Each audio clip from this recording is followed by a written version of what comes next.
বুঝলাম না, আপনারা সব বেশ কি আছেন? আসে কিছু কিছু, এরা খালি নেটে চায়। আচ্ছা, আসসালামু আলাইকুম আমার কলিজার ভাই কলিজার বোনেরা, যারা অফলাইনে আছি আশা করছি সবাই অনেক ভালো আছি, কারণ ফুরফুরে মনে সবাই। আর যারা আজকে অনলাইনে যুক্ত হচ্ছে, আজকে আমরা অনলাইনে যারা একেবারে নতুন, আমাদের ভর্তিকৃত স্টুডেন্টের বাইরে হয়তো আমরা মুখটা প্রথম দেখতেছি, কিন্তু এই মুখটা আসলে প্রথম না। এই মানুষটা এই জগতে প্রায় 16 থেকে 17 বছর শুধু খালি জ্ঞান দিয়েই যাচ্ছে। তো আমরা এরকম একজন এক্সপিরিয়েন্স মানুষকে আমরা যে সামনে পেয়েছি, এর জন্য অবশ্যই আমরা শুকরিয়া আদায় করব যে সৃষ্টিকর্তার রহমত দেখেই আমরা এরকম একজন অভিজ্ঞ শিক্ষককে পেয়েছি সামনে। আশা করা যায় যে আজকের ক্লাসটা যারা আমরা করব ফার্স্ট টু লাস্ট অনেক বেশি এনজয় করতে পারবো। জিকে যে একটু মজা করে পড়া যায়, আবার তার মধ্যে সংবিধানের মতো কঠিন একটা টপিককে যে মজা করে এনজয় করে পড়া যায়, এটা আজকের ক্লাসটা আমরা পুরোটা করলে বুঝতে পারবো ইনশাআল্লাহ। তো আমার কলিজার ভাই কলিজার বোনেরা যারা অনলাইনে আছি, প্রত্যেককে আমি রিকোয়েস্ট করব আজকের লাইভ ক্লাসটাকে একটু শেয়ার করার জন্য। আজকের ক্লাসটা যারা সর্বোচ্চ শেয়ার করবেন, তারা এই যে নাসির স্যারের বুকটা পাবেন। বুকটা বোঝেন নাই? বই মানে বুক, ইংরেজিতে অনেকে কয় নাসির স্যারের বুকটা চাই। এখন এই বুকটারে যে কে কি মেনশন করে আমি বুঝি না, তো নাসির স্যারের বুকটা আমরা দিয়ে দিব। আচ্ছা, বইটা না, বুকটা। নাসির স্যারের বুকটা আমরা ক্যারিয়ার প্লাস বইটা, সরি বুকটা একেবারে ফ্রিতে, কুরিয়ার চার্জ আপনাকে দেওয়া লাগবে না। সর্বোচ্চ শেয়ারকারীর মধ্যে যে একজন থাকবেন তাকে আজকের লাইভ শেষে আমি নিজে ঘোষণা করব এবং তাকে আমরা এই বইটা প্রদান করব। ঠিক আছে? কদিন আগে একটা দেওয়া হয়েছে অলরেডি। আচ্ছা, তার মানে এই বইটা আপনারা একদম ফ্রি পেতে যাচ্ছেন মাত্র একজন, যে সর্বোচ্চ শেয়ার করবেন। গত ক্লাসেও আমরা একজনকে পাঠিয়েছি এবং একজন আমাদের একটা কোর্সও ফ্রি পেয়েছিল এবং তাকে আমরা ফুল ফ্রি কোর্সেও যুক্ত করিয়ে দিয়েছি। তো আজকেও যারা সর্বোচ্চ শেয়ারকারীর মধ্যে থাকবেন বইটা পেয়ে যাবেন, কারণ এই নতুন মুখের মানুষটার কাছ থেকে আমরা এমন কিছু জানতে যাচ্ছি যে জিনিসগুলো আমাদের মাথার মধ্যে গেঁথে থাকবে মজায় মজায়, এবং খুব মজার একটা ক্লাস আপনারা উপভোগ করতে যাচ্ছেন কিছুক্ষণ পর।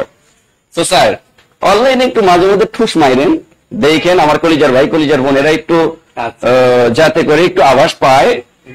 আচ্ছা, তো পুরো ক্লাসটা হবে আসলে একটা জমজমাট ক্লাস। যারা ইতিমধ্যে যুক্ত হয়েছেন, আমি দেখতে পাচ্ছি প্রায় 300 স্টুডেন্ট যুক্ত হয়ে গেছি আমরা প্রায় 1 মিনিটের মধ্যে। আশা করা যায় যে আমরা 1000 স্টুডেন্ট মিলে আজকের ক্লাসটা এনজয় করব এবং পুরো ক্লাসটা আমরা ফার্স্ট টু লাস্ট করার চেষ্টা করব, এবং প্রত্যেকেই খাতা কলম হাতে নিয়ে নেই, কারণ এটা কোনো কোশ্চেন সলভ ক্লাস না, এটা একটা বেসিক ক্লাস। এবং পুরো ক্লাসে আপনাকে তথ্য লিখতে হবে, যে তথ্যগুলো থেকে আপনারা পরীক্ষার হলে প্রশ্ন কমন পাবেন। শুধু মাঝে মধ্যে আমার একটু যদি স্যার ডাক দেয়, তাহলে আমি বলবো শেখ মুজিববাদ, মানে ইতিহাস একটু চেঞ্জ করতে হবে। ওরে বাবা, কারণ আছে তো স্যার, আজকে থেকে তো না, অফলাইনে স্টুডেন্টরা তো আমাদের অনলাইনে আছে।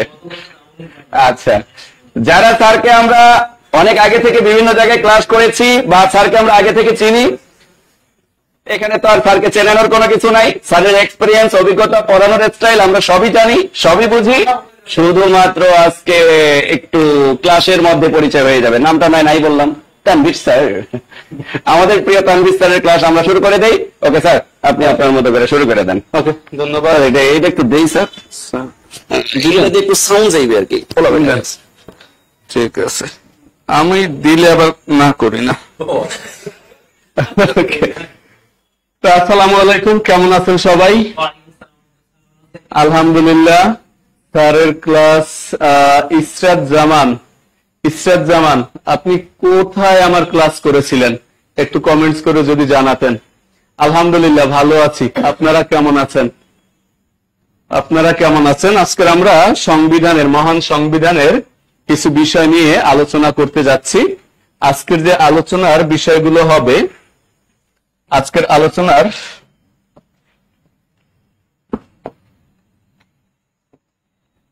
আজকের আলোচনার বিষয়গুলো একটু টপিকস আকারে লিখে নিই, এরপরে আমরা বিসিএস কনফিডেন্সে করছি কোন জায়গায়। আচ্ছা, আজকের আমরা যে আলোচনা করব সেই আলোচনা সম্পর্কে একটু ধারণা নিয়ে নিই। আজকের আমরা কি কি পড়বো। প্রথমত যে বিষয়টা সংবিধানে আজকের দেখতে হবে সেটা হচ্ছে 1 নম্বরে আমরা যেটা দেখব, সাংবিধানিক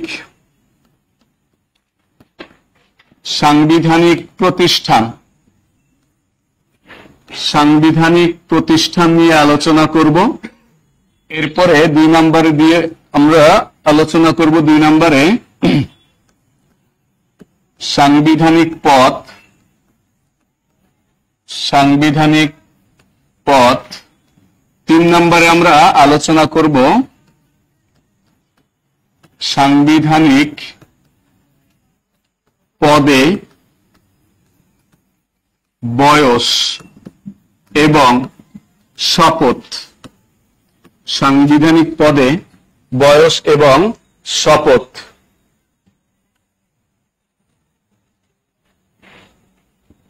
শপথ এরপরে আমরা আলোচনা করব সাংবিধানিক পদে বয়স এবং শপথ। এই 3টা বিষয় নিয়ে আজকের আলোচনা করব, খুব গুরুত্বপূর্ণ বিষয়।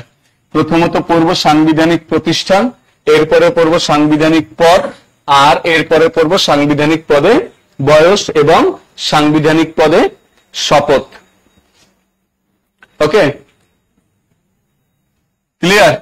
এই 3টা বিষয় নিয়ে আলোচনা করব, আর যদি সময় পাই আমি 2-একটা অনুচ্ছেদ নিয়েও আলোচনা করতে পারি আজকের। ওকে, আপনাদের এই টপিক সম্পর্কিত যত প্রশ্ন আছে আপনারা হ্যাঁ সেখান থেকেই কালকের দেখেন আমরা আলোচনা করেছিলাম হচ্ছে ইয়াস সম্পর্কে আলোচনা করেছিলাম। ওকে, তাহলে আসেন সাংবিধানিক প্রতিষ্ঠান, সাংবিধানিক পদ এবং সাংবিধানিক পদে বয়স এবং শপথ, এই কয়টা নিয়ে আলোচনা করব ইনশাল্লাহ। আর একটা বিষয় আলোচনা করতে হবে, সেটা হচ্ছে সংবিধানের কাঠামোগত বৈশিষ্ট্য। সংবিধানের কাঠামোগত বৈশিষ্ট্য, এটা কি কালকের আলোচনা করা হয়েছিল? এই ব্যাচে হয়নি। কাঠামোগত বৈশিষ্ট্য, কাঠামোগত বৈশিষ্ট্য, এই বিষয়গুলো নিয়ে আমরা আজকের আলোচনা করব। হ্যাঁ, ইয়েস, ওকে, আসেন আমরা এইটা দিয়ে আলোচনা শুরু করি। আমি আপনাদের যে টোটাল একটা গাইডলাইন দিয়েছিলাম মনে আছে, এর ভিতরে সিকোয়েন্স অনুযায়ী এটা আসে কিনা? আসে না? তাহলে শিরোনাম করেন সংবিধানের কাঠামোগত বৈশিষ্ট্য।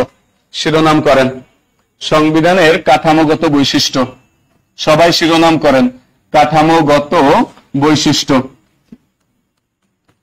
কাঠামোগত বৈশিষ্ট্য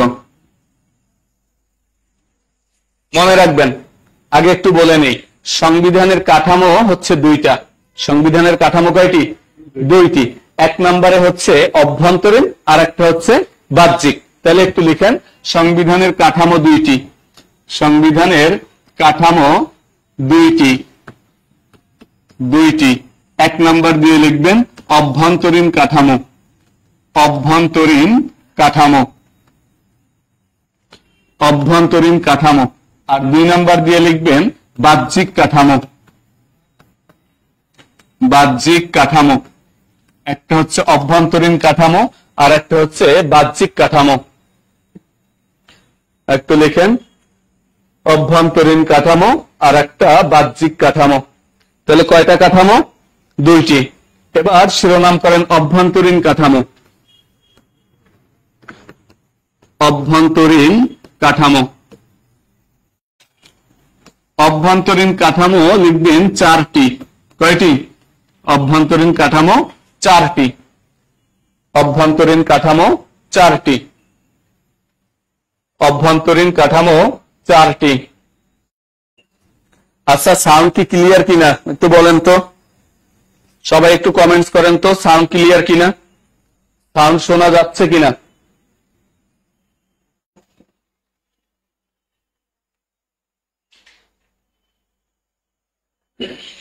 ওকে, এবার আসেন অভ্যন্তরীণ কাঠামো কয়টা?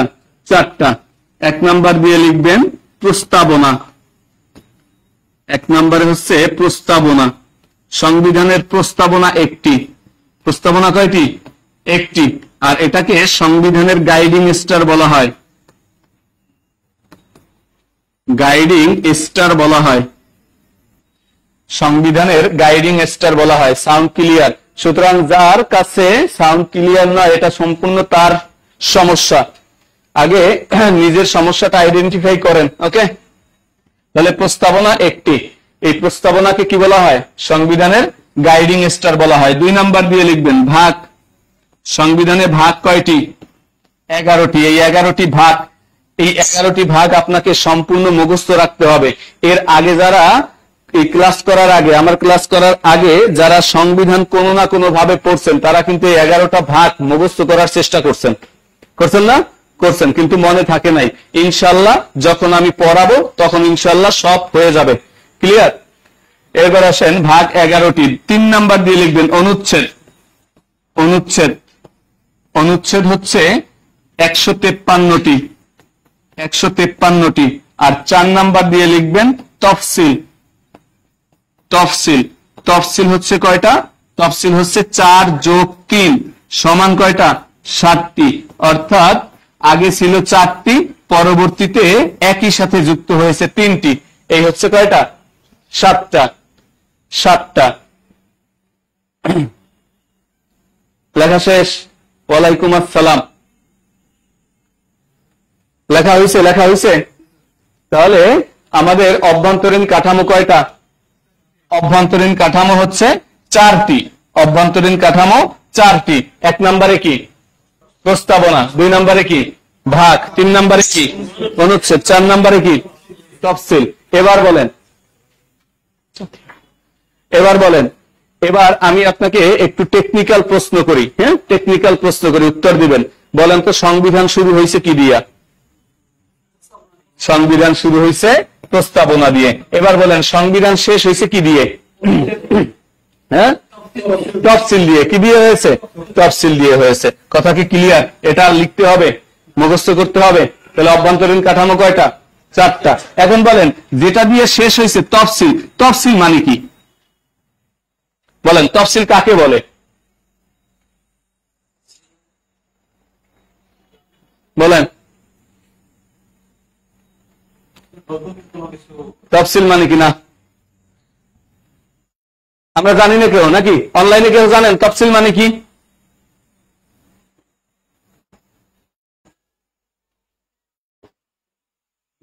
জানি না। আচ্ছা, আমি ইংরেজিটা বলি। তফসিলের ইংরেজি হচ্ছে শিডিউল। তফসিলের ইংরেজি কি? শিডিউল। তাহলে এবার বলেন শিডিউল অর্থ কি? সূচি। কাউকে জীবনে কোনো শিডিউল দিছেন? কথা কয় না। কাউকে কোনো শিডিউল কি দিছেন? দেন নাই, জীবনেও দেন নাই শিডিউল। সব দিচ্ছেন না? এবার বলেন শিডিউলে কি কি দিছেন? মিথ্যা কথা বলবেন না। শিডিউলে কি কি দিছেন বলেন? কিছুই করেন নাই। কি কি কি দিছেন? যেমন কখন পড়াবো। আচ্ছা, থ্যাংক ইউ। শোনেন, শিডিউল বলতে আমরা অনেকেই সময় বুঝি, আসলে শিডিউল বলতে সময় না। শিডিউল শব্দের অর্থ হচ্ছে তালিকা, যেটা সুচি বলল। শিডিউল শব্দের অর্থ কি? তালিকা। তার মানে তফসিল শব্দের অর্থ কি? তালিকা। কিসের তালিকা? এই যে 153টা অনুচ্ছেদ আমরা পড়লাম, এই 153টা অনুচ্ছেদের কোন কোন অনুচ্ছেদে বিশেষ একটা বিধান আছে। ওই বিধানটা যদি ওখানে সম্পূর্ণ বর্ণনা করতে হয়, তাহলে পরবর্তী অনুচ্ছেদ অনেক দূরে চলে যাবে। এই জন্য ওটাকে সংক্ষিপ্ত করার জন্য এবং ওই বিষয়টাকে গুরুত্ব দেওয়ার জন্য লাস্টে একটা তালিকা প্রকাশ করা হয়েছে। এটাকে বলা হয় তফসিল। ওই বিষয়ের একটা তালিকা, ওই বিষয়ের একটা ব্যাখ্যা, ওই বিষয়ের একটা বিধান, এটা যুক্ত করা হয়েছে। এটাকে বলা হয় কি? তালিকা বা তফসিল বা শিডিউল। আশা করি বুঝতে পেরেছেন। আশা করি বুঝতে পেরেছেন। ক্লিয়ার? এরকম কয়টা তালিকা আছে? 7টি তালিকা আছে। আশা করি বুঝতে পেরেছেন। গেল আমাদের অভ্যন্তরীণ কাঠামো। তাহলে অভ্যন্তরীণ কাঠামো 4টি। এবার শিরোনাম করেন বাহ্যিক কাঠামো। হ্যাঁ, তফসিল অর্থ তালিকা লিখতে পারেন। এবার আসেন বাহ্যিক কাঠামো। বলেন সংবিধানের প্রস্তাবনা কয়টা? 1টা। এরপরে বলেন ভাগ কয়টা? 11টা। এরপরে বলেন অনুচ্ছেদ, এরপরে তফসিল। ওকে, এরপর আসেন বাহ্যিক কাঠামো।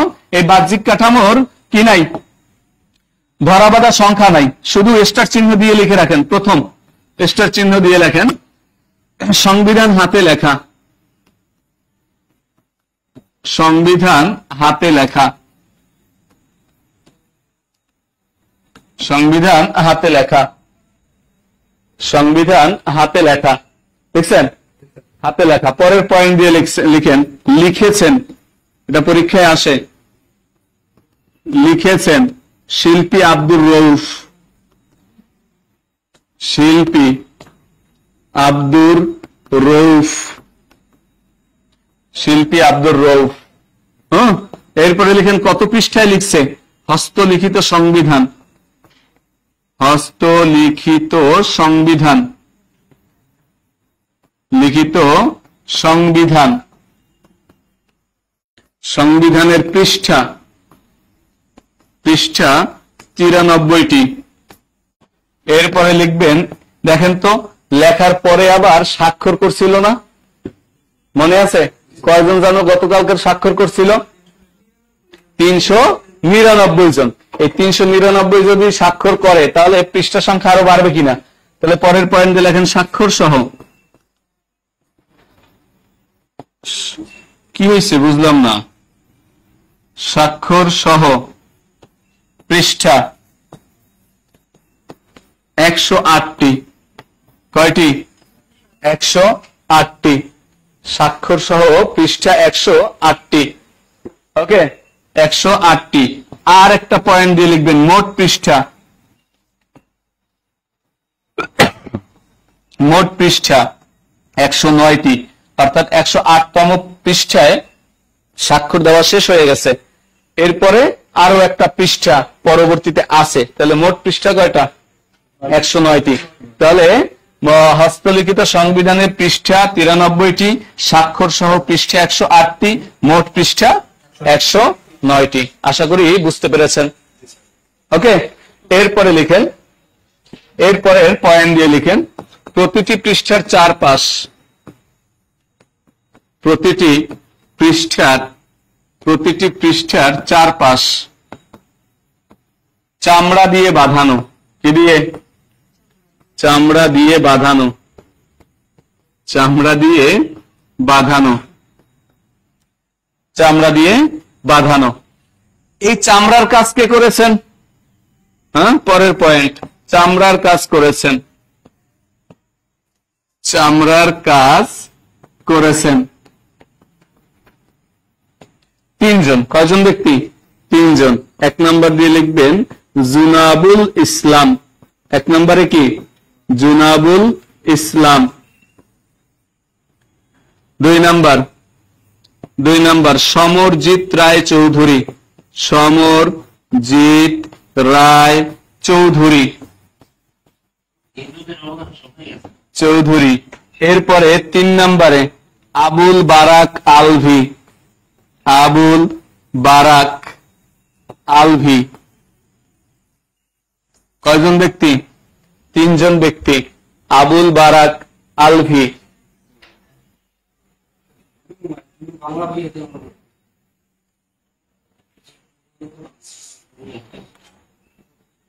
ওকে, তাহলে চামড়ার কাজ কয়জন করছেন? কিসের চামড়ার কাজ করছেন? হ্যাঁ, প্রতি পৃষ্ঠার যে আবার কি আছে? চামড়া দিয়ে বাঁধানো। লেখা শেষ এ পর্যন্ত? লেখা শেষ হয়েছে? আচ্ছা, এর পরের পয়েন্ট দিয়ে লিখবেন, এর পরের পয়েন্ট অঙ্কন। এখন এই যে চারপাশে যে চামড়ার কাজ করলো, এই চামড়া ওরকম রেখে দিলে একটু কেমন কেমন দেখায় না? ওর উপরে আবার একটু নকশা টকশা করছে, অঙ্কন করছেন। হ্যাঁ, লিখেন অঙ্কন, অঙ্কন। সরি, আমার একটু ভুল হয়েছে, সরি সরি সরি। এই অঙ্কনের জায়গায় 3 জনের নাম দিয়ে লিখেন। এই চামড়ার কাজটা এইখানে, চামড়ার কাজের এইখানে লিখেন অঙ্কন। অঙ্কন করেছেন 3 জন। অঙ্কন করেছেন কয়জন? 3 জন। আর চামড়ার কাজ করেছেন 1 জনই। সরি, এজন্য আমি দুঃখিত। এখানে লিখেন, লিখেন চামড়ার কাজ করেছেন, চামড়ার কাজ করেছেন, চামড়ার কাজ করেছেন হচ্ছে সৈয়দ শাহ আবু শফি, সৈয়দ শাহ আবু শফি, আবু শফি। আমি যে তথ্যগুলো দিচ্ছি সুন্দরভাবে লিখে নেবেন। আর আরেকটা তথ্য, আরেকটা তথ্য হচ্ছে অঙ্গসজ্জা, এটা পরীক্ষায় খুবই আসে। অঙ্গসজ্জা, অঙ্গসজ্জা করেছেন হচ্ছে শিল্পী হাশেম খান। কি নাম? শিল্পী হাশেম খান, শিল্পী হাশেম খান। আর সার্বিক তত্ত্বাবধানে, সার্বিক তত্ত্বাবধানে জয়নুল আবেদিন। নাম শুনছেন তো? জয়নুল আবেদিনের সংগ্রহশালা কোথায়? জয়নুল আবেদিন। এ কয়টা লিখে নেন, এরপরে আলোচনা করব।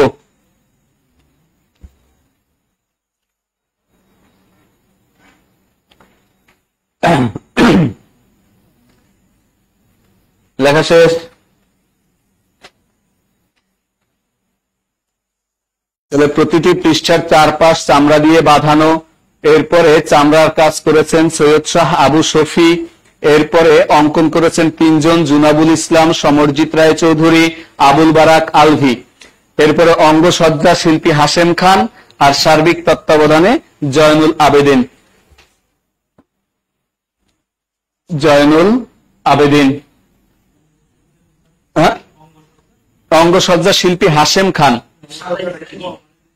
সাজানোটা, হ্যাঁ হ্যাঁ, সাজানোটা, সাজানোটা হচ্ছে শিল্পী হাশেম খান। লেখা শেষ?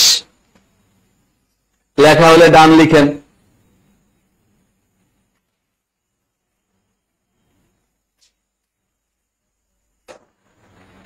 লেখা হলে ডান লিখবেন, কেউ আমিন না লিখে যাবেন না।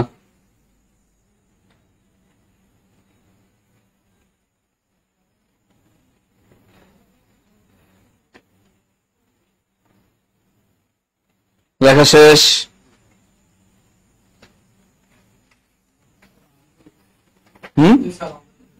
লেখা শেষ, ডান। ওকে, এই গেল হচ্ছে আমাদের কাঠামোগত বৈশিষ্ট্য। তাহলে বলেন কাঠামোগত বৈশিষ্ট্য কয় ধরনের? দুই ধরনের। একটা কি অভ্যন্তরীণ, আর একটা কি বাহ্যিক। অভ্যন্তরীণ কাঠামো কয়টা? চারটা। এক নম্বরে কি প্রস্তাবনা, দুই নম্বরে কি ভাগ, তিন নম্বরে কি অনুচ্ছেদ, চার নম্বরে কি তফসিল। ক্লিয়ার? এবার বলেন সংবিধান শুরু হয়েছে কি দিয়া? সংবিধান শেষ হয়েছে কি দিয়া? ক্লিয়ার? আচ্ছা, তফসিল আছে কয়টা জানো? 7টা। এরপরে বলেন সংবিধান হাতে লিখছে কে? শিল্পী আব্দুর রউফ। অঙ্গসজ্জা কে করেছেন? শিল্পী হাশেম খান। সার্বিক তত্ত্বাবধানে কে ছিলেন? জয়নুল আবেদিন। এই বিষয়গুলো কিন্তু পরীক্ষায় আসে, মনে থাকবে? ওকে ওকে,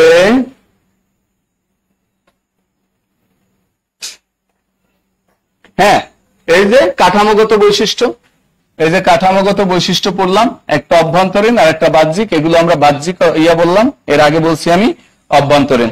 লেখা শেষ? ওকে, এরপরে আসেন এখন আমাদের পরের যে টপিকসটা, সেই টপিকসটা কি বলেন তো? সেই টপিকসটা হচ্ছে সাংবিধানিক প্রতিষ্ঠান। সাংবিধানিক প্রতিষ্ঠান শিরোনাম করেন, সাংবিধানিক প্রতিষ্ঠান। সাংবিধানিক প্রতিষ্ঠান।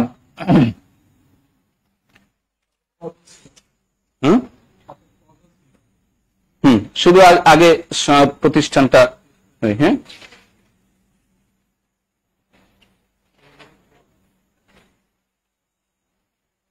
বুঝলাম না, ক্লাস করতে পারলাম না, দাঁড়িয়ে গেছে ক্লাস মানে কি?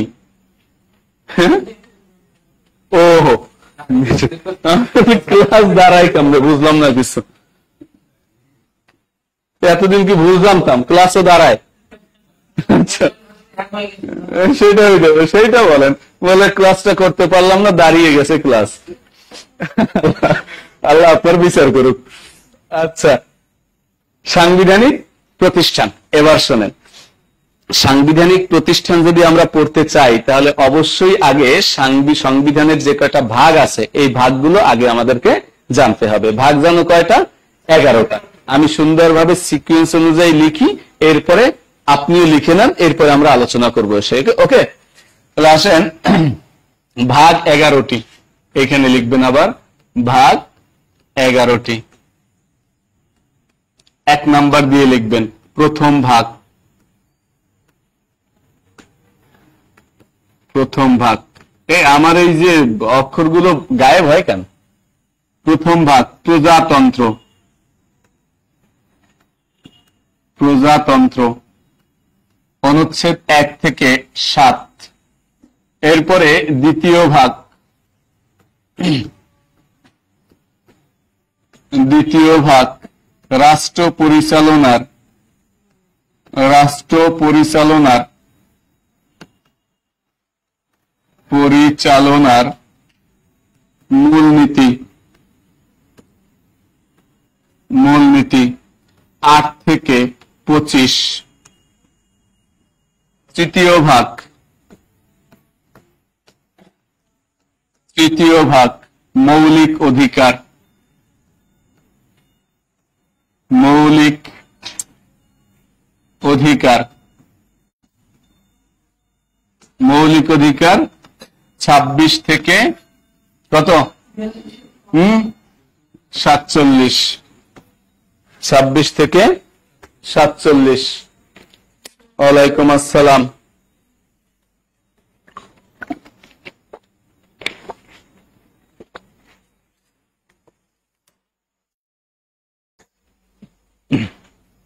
লেখা শেষ, কালার চেঞ্জ করতে হবে। ওকে, এরপর আসেন চতুর্থ ভাগ। চতুর্থ ভাগ নির্বাহী বিভাগ,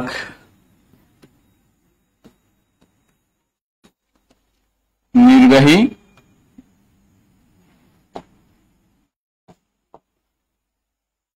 নির্বাহী বিভাগ, নির্বাহী বিভাগ 48 থেকে 64।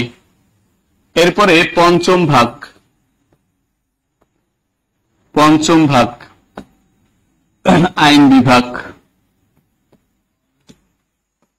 আইন বিভাগ, এটা হচ্ছে 65 থেকে 93।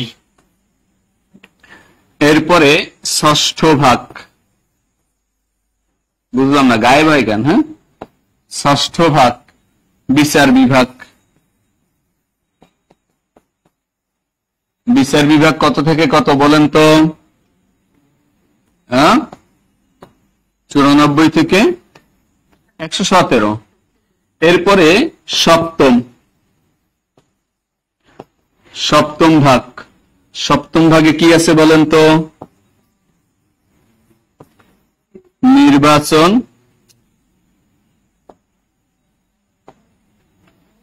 নির্বাচন কমিশন কত থেকে?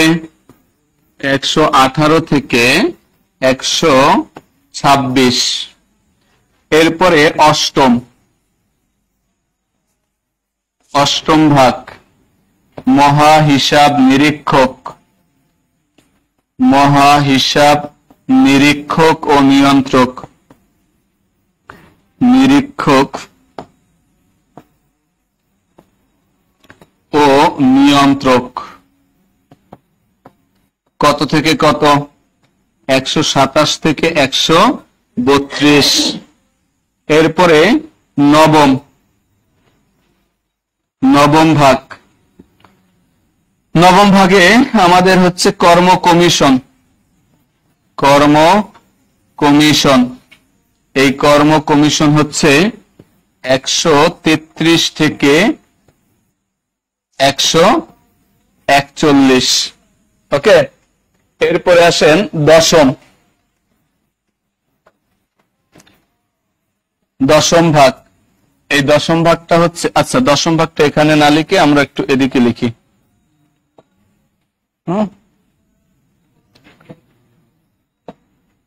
দশম, দশম ভাগটা সংশোধনী, সংশোধনী। এটা ভাগ অনুচ্ছেদ হচ্ছে একটাই, 142 নম্বর অনুচ্ছেদ, আর একটা হচ্ছে একাদশ, একাদশ ভাগ। এটা হচ্ছে বিবিধ,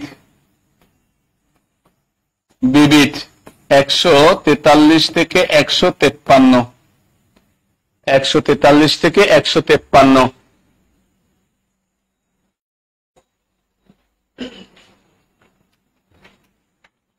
আচ্ছা, রবিউল কি রোদেলা রুমি, এই আচ্ছা আমি অঙ্গসজ্জা কি বলছি?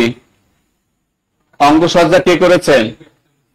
শিল্পী হাশেম খান বলছি কিনা? আমি কি একবারও বলছি জয়নুল আবেদিন করছেন? শিল্পী হাশেম খান। এই রোদেলা রুবি আপু, আমি বলছি অঙ্গসজ্জা করেছেন শিল্পী হাশেম খান, আমি জয়নুল আবেদিন বলিনি। আমি বলেছি সার্বিক তত্ত্বাবধানে জয়নুল আবেদিন। আপনার শুনতে মনে হয় ভুল হয়েছে, আপনি একটু কারেকশন করে নেন তাহলে, ঠিক আছে?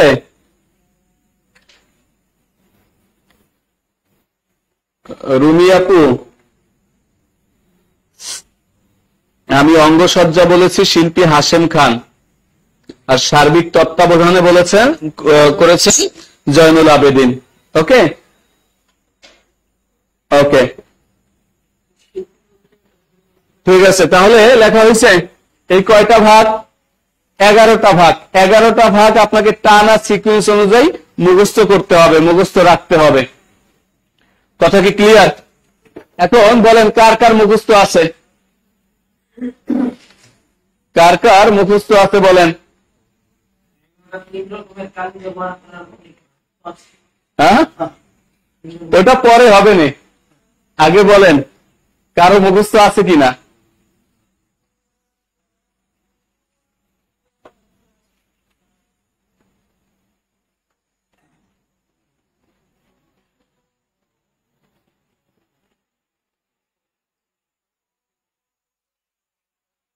ওকে, কারো মুখস্থ নাই? মুখস্থ করার চেষ্টা করছিলেন? করছেন, তারপর মনে নাই, বাদ দেন।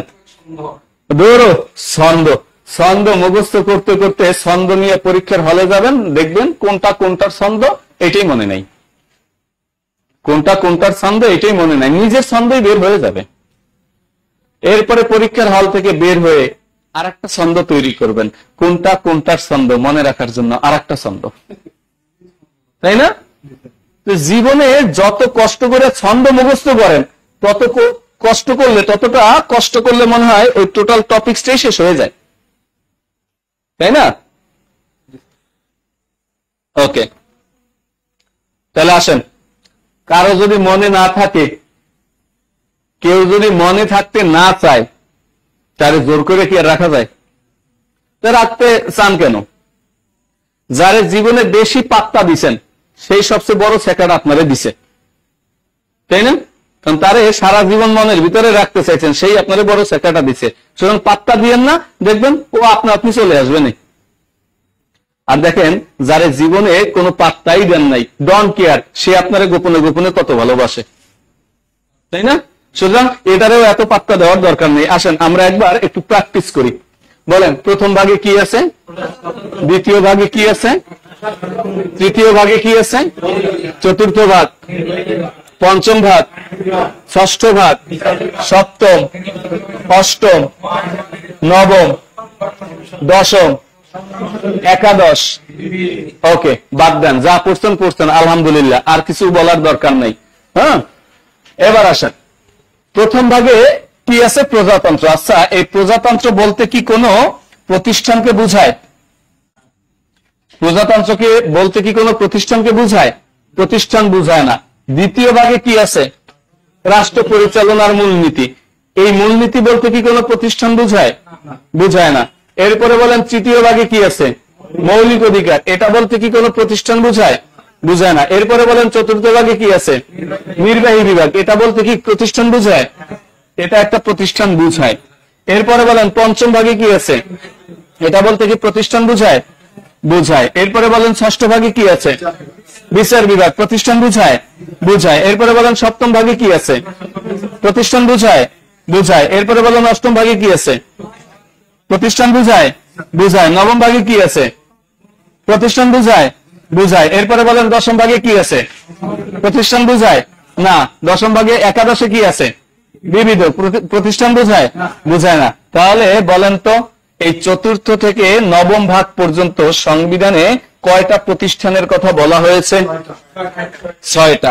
কথা কি ক্লিয়ার? 6টা প্রতিষ্ঠানের কথা বলা হয়েছে। কারো কারো মতে সাংবিধানিক প্রতিষ্ঠান 6টা। কয়টা? 6টা। আবার অধিকাংশ মানুষ এই যে প্রথম তিনটা আছে না, এই প্রথম তিনটাকে সাংবিধানিক প্রতিষ্ঠান মনে করেন না, কারণ এটা বাংলাদেশের যে সরকার ব্যবস্থা, এই সরকার ব্যবস্থার তিনটা অঙ্গকে বুঝায়। একটা নির্বাহী বিভাগ, একটা আইন বিভাগ, আর একটা বিচার বিভাগ। অনলাইনে যারা আছেন তারা ভালো করে বুঝেন। তাহলে সরকারের কয়টা অঙ্গ? তিনটা। একটা কি? নির্বাহী বিভাগ, একটা কি? আইন বিভাগ, আর একটা কি? বিচার বিভাগ। এই বিভাগ অঙ্গ কয়টা সরকারের? তিনটা। মনে থাকবে? আচ্ছা, এছাড়া বাকি রইল কয়টা? তিনটা। কি কি? নির্বাচন কমিশন, মহাহিসাব নিরীক্ষক ও নিয়ন্ত্রক, এরপরে কর্ম কমিশন। তারা মনে করেন এই তিনটা হচ্ছে সরকার মানে সাংবিধানিক প্রতিষ্ঠান। এর সাথে আরেকটা প্রতিষ্ঠান তারা যুক্ত করেন 64 নম্বরে, যে একটা আছে না, যে অ্যাটর্নি জেনারেল আছে কিনা, অ্যাটর্নি জেনারেল। এই অ্যাটর্নি জেনারেলকে তারা প্রতিষ্ঠান মনে করেন। তাহলে তাদের মতে কয়টা? চারটা। তাদের মতে কয়টা? চারটা। কি কি হবে? নির্বাচন কমিশন, মহাহিসাব নিরীক্ষক ও নিয়ন্ত্রক, কর্ম কমিশন, আর অ্যাটর্নি জেনারেল। এই কয়টা? চারটা। তবে এখন পর্যন্ত ওই যারা নীতি নির্ধারক আছেন, কর্তৃপক্ষ আছেন, তারা এখন পর্যন্ত এই সাংবিধানিক প্রতিষ্ঠান 6টা নাকি 4টা এ সম্পর্কে তারা এখন পর্যন্ত একমত হইতে পারেননি। সুতরাং আমাদেরও একমত হওয়ার দরকার নেই। যে কয়টা আছে সবগুলো পড়ে যাব।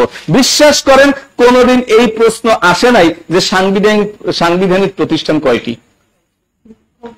এবং এটা আসবেও না এখন পর্যন্ত, কারণ তারা নিজেরাই ডিসিশন নিতে পারেননি। কিন্তু পরীক্ষায় আসে নিচের কোনটি সাংবিধানিক প্রতিষ্ঠান, ওর ভিতরে এই তিনটার যে কোনো একটা আছে, আপনি দেখলেই বুঝতে পারবেন নিচের এই তিনটার যে কোনো একটা আছে। কথা কি ক্লিয়ার? তাহলে আমরা এখানে সাংবিধানিক প্রতিষ্ঠান কয়টা পড়বো? 6টা পড়বো। কয়টা পড়বো? 6টা পড়বো। কি কি বলেন তো? নির্বাহী বিভাগ, আইন বিভাগ, বিচার বিভাগ। এই 6টা একটু বলেন, সবাই বলেন।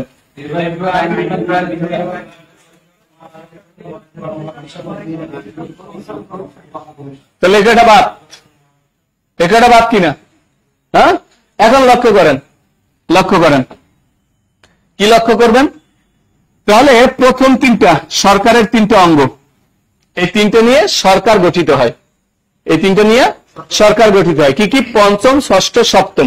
নির্বাহী, আইন, বিচার। বলেন নির্বাহী, আইন, বিচার। আবার নির্বাহী, আইন, বিচার। পঞ্চমে কি? নির্বাহী, সরি চতুর্থতে কি? নির্বাহী। পঞ্চমে কি? আইন। ষষ্ঠতে কি? বিচার। এতটুকু মনে থাকবে কিনা? এরপরে দেখেন, এই সরকার গঠন তো হবে, কিন্তু সরকারের জন্য একটা নির্বাচন লাগবে না? পরেরটাই নির্বাচন, পরেরটাই কি? তাহলে সপ্তমে কি হবে? নির্বাচন। সরকারের তিনটা অঙ্গের পরে কি লাগবে? নির্বাচন লাগবে, নির্বাচন কমিশন। এরপরে দেখেন, এই সরকারের হিসাব নিকাশ রাখার জন্য একজন হিসাব নিরীক্ষক লাগবে না? এরপরে হিসাব নিরীক্ষক। আর সরকারের কাজকর্ম করে দেওয়ার জন্য কি লাগবে? কর্ম কমিশন। লাগবে কিনা? লাগবে। এবার বলেন তো এই 9টা, এই মানে এই 6টা ভালোভাবে এদিকে দেখবেন না। বলেন চতুর্থ ভাগে কি? পঞ্চম ভাগে কি? ষষ্ঠ ভাগে কি? সপ্তম ভাগে কি? নির্বাচন। সরকারের পরে কি? নির্বাচন। অষ্টমে কি? হিসাব। অষ্টমে হিসাব, ওই মহা হিসাব হিসাব বাদ দেন, সংক্ষেপে নিজের মতো করে বলেন। অষ্টমে কি? হিসাব। আর নবমে কি? কর্মচারী বা কর্ম কমিশন। ওকে, এখন বলেন এই চতুর্থ থেকে নবম ভাগ পর্যন্ত কি আপনার হয়েছে? হয়েছে। তাহলে উপরের তিনটা কি পারেন না? পরের দুইটা কি পারেন না? একটা সংশোধনী আর একটা বিবিধি। এবার একবারে চোখ বন্ধ করে 11টা ভাগ এই মুহূর্তে বলবেন। সারা জীবন মুখস্থ করছেন কিন্তু মনে থাকে নাই। 10 মিনিট আলোচনা করছি, এখন যদি না পারেন আপনার একদিনকে আমার যে কদিন লাগে। ওকে, শুরু। প্রথম ভাগ, দ্বিতীয় ভাগ, তৃতীয় ভাগ মৌলিক অধিকার, চতুর্থ ভাগ, পঞ্চম ভাগ, ষষ্ঠ ভাগ, সপ্তম, অষ্টম, নবম, দশম, একাদশ। আর জীবনে ভুলবেন?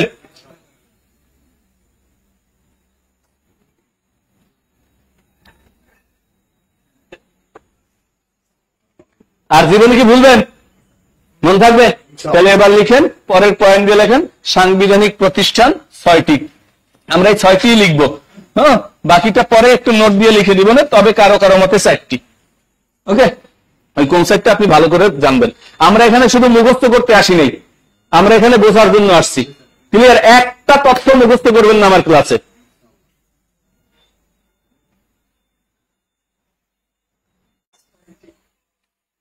যারা অনলাইনে আছেন, যারা প্রথম ক্লাস করতেছেন, আপনাদের যখন আমি লিখতে বলবো শুধু তখন লিখবেন, বাকিটা সময় যখন আমার সাথে প্র্যাকটিস করতে বলবো তখন শুধুমাত্র প্র্যাকটিস করবেন। জীবনের তরে এক ফাইল খাইলেই যথেষ্ট। ওকে, আচ্ছা, লেখা হয়েছে। সাংবিধানিক প্রতিষ্ঠান কয়টি তাহলে? লিখেন, 1 নম্বর দিয়ে লেখেন, 1 নম্বর দিয়ে লেখেন চতুর্থ ভাগ নির্বাহী বিভাগ, 2 নম্বর দিয়ে লেখেন পঞ্চম ভাগ, আবার লিখেন, আপনার প্র্যাকটিসটা হয়ে যাবে।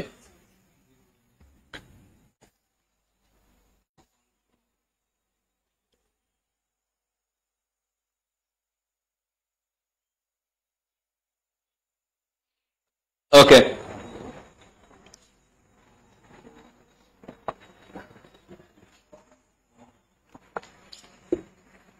এগারোটা ভাগ লইয়ে জিকির করা শুরু করছে সবাই।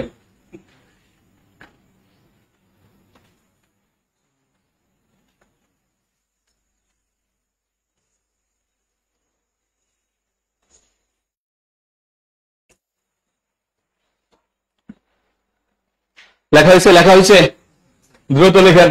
যাদের লেখা হয়েছে তারা ডান লিখেন।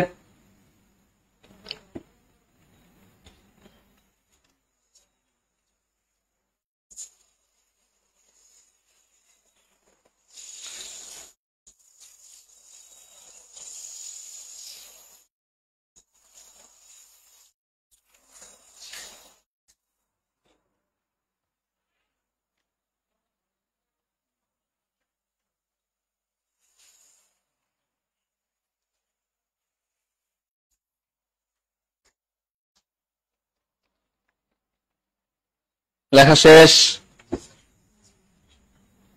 ডান ডান। আর একবার বলতে হবে, হ্যাঁ? আচ্ছা, সাংবিধানিক প্রতিষ্ঠান কয়টা? চতুর্থ থেকে কোন 6টা? চতুর্থ ভাগ থেকে নবম ভাগ। প্রথম 3টা কি? সরকারের অঙ্গ। কি কি? নির্বাহী, আইন, বিচার, চতুর্থ, পঞ্চম, ষষ্ঠ। এরপরে সরকার কি হয়? নির্বাচিত হয় নির্বাচন কমিশন। সরকারের হিসাব নিকাশ করার জন্য মহা হিসাব নিরীক্ষক ও নিয়ন্ত্রক, আর সরকারের কাজ করার জন্য কর্ম কমিশন। ক্লিয়ার এ পর্যন্ত? আচ্ছা, তাহলে উপরে রইল 3টা, নিচে রইল 2টা, বাকিটা আপনার হয়ে গেছে। এবার আসেন, একটু লিখেন তবে, হ্যাঁ, পয়েন্ট করে লিখেন তবে। এবার বুঝছেন আলাদা আলাদা কালির লেখার ইয়েটা কি ছিল? এখন বুঝছেন? ওকে, লিখেন তবে কারো কারো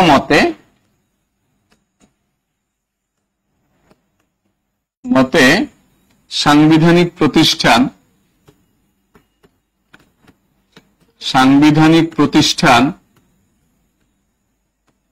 4টি। কয়টি?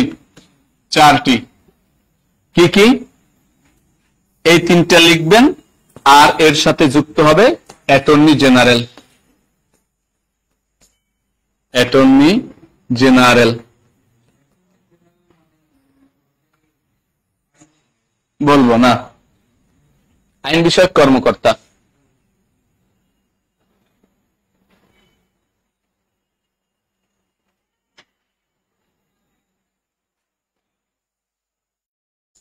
লেখা শেষ, লেখা হলো।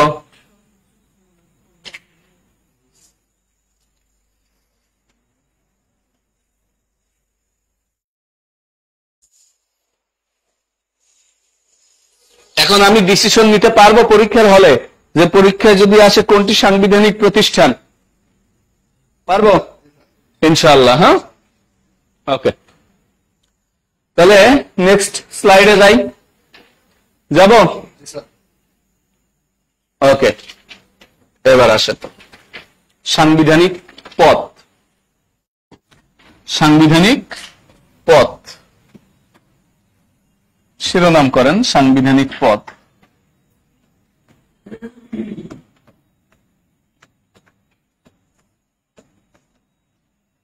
সাংবিধানিক পদ।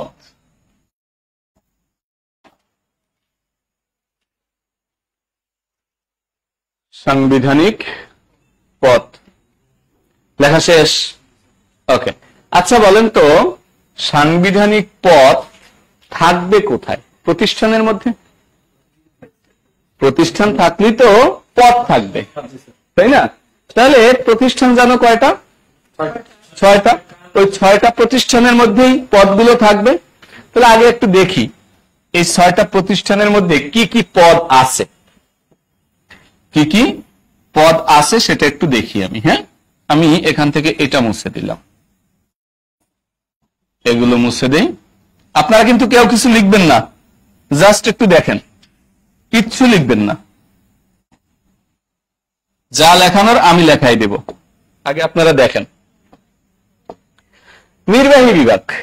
নির্বাহী বিভাগে আমার 48 নম্বর অনুচ্ছেদ থেকে প্রথমত যাকে নিয়ে আলোচনা করা হয়েছে তার নাম হচ্ছে মহামান্য রাষ্ট্রপতি। মহামান্য রাষ্ট্রপতি। এরপরে যাকে নিয়ে আলোচনা করা হয়েছে প্রধানমন্ত্রী ও মন্ত্রিসভা।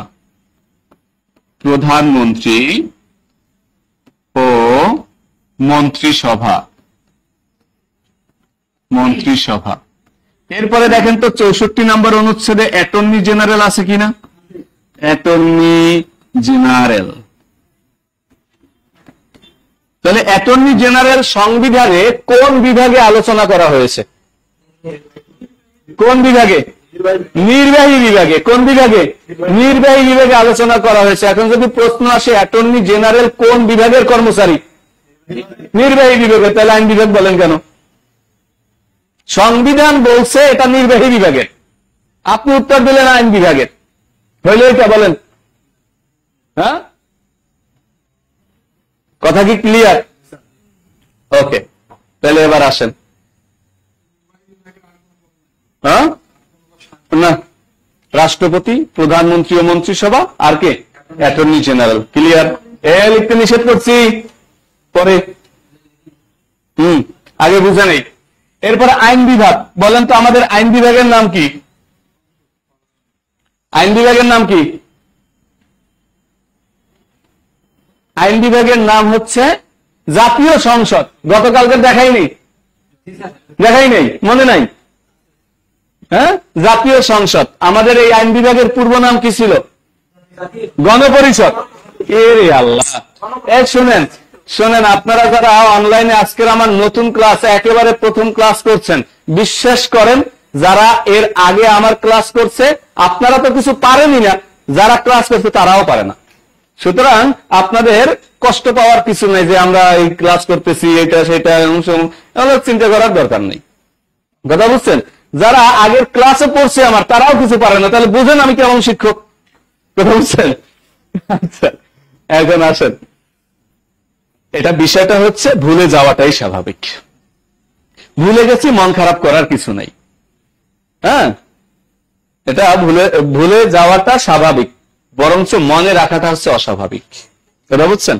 ভুলে যাব আবার দেখব, ভুলে যাব আবার দেখব, এরকম দেখতে দেখতে স্মৃতিপটে চলে আসবে। ওকে, তাহলে কি বললাম? আইন বিভাগ।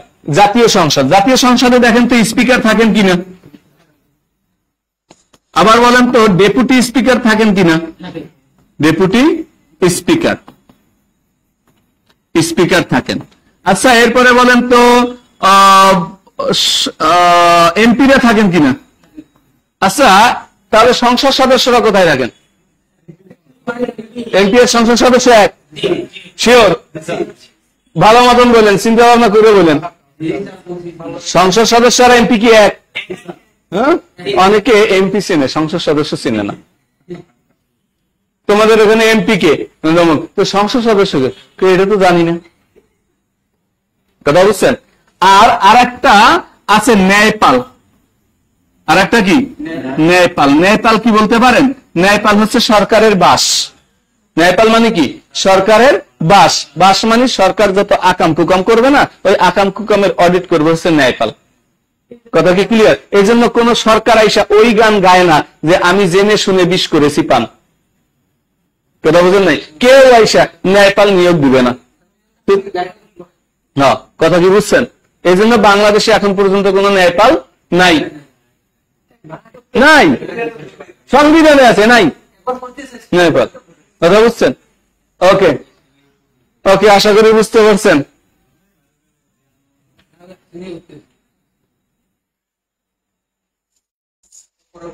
ওকে ওকে ওকে, সংসদ নাই, অধ্যাদেশ, সংবিধান নাই, আদেশ। হ্যাঁ, কালকের পড়াইছিলাম, এই তো মনে আছে। Thank you.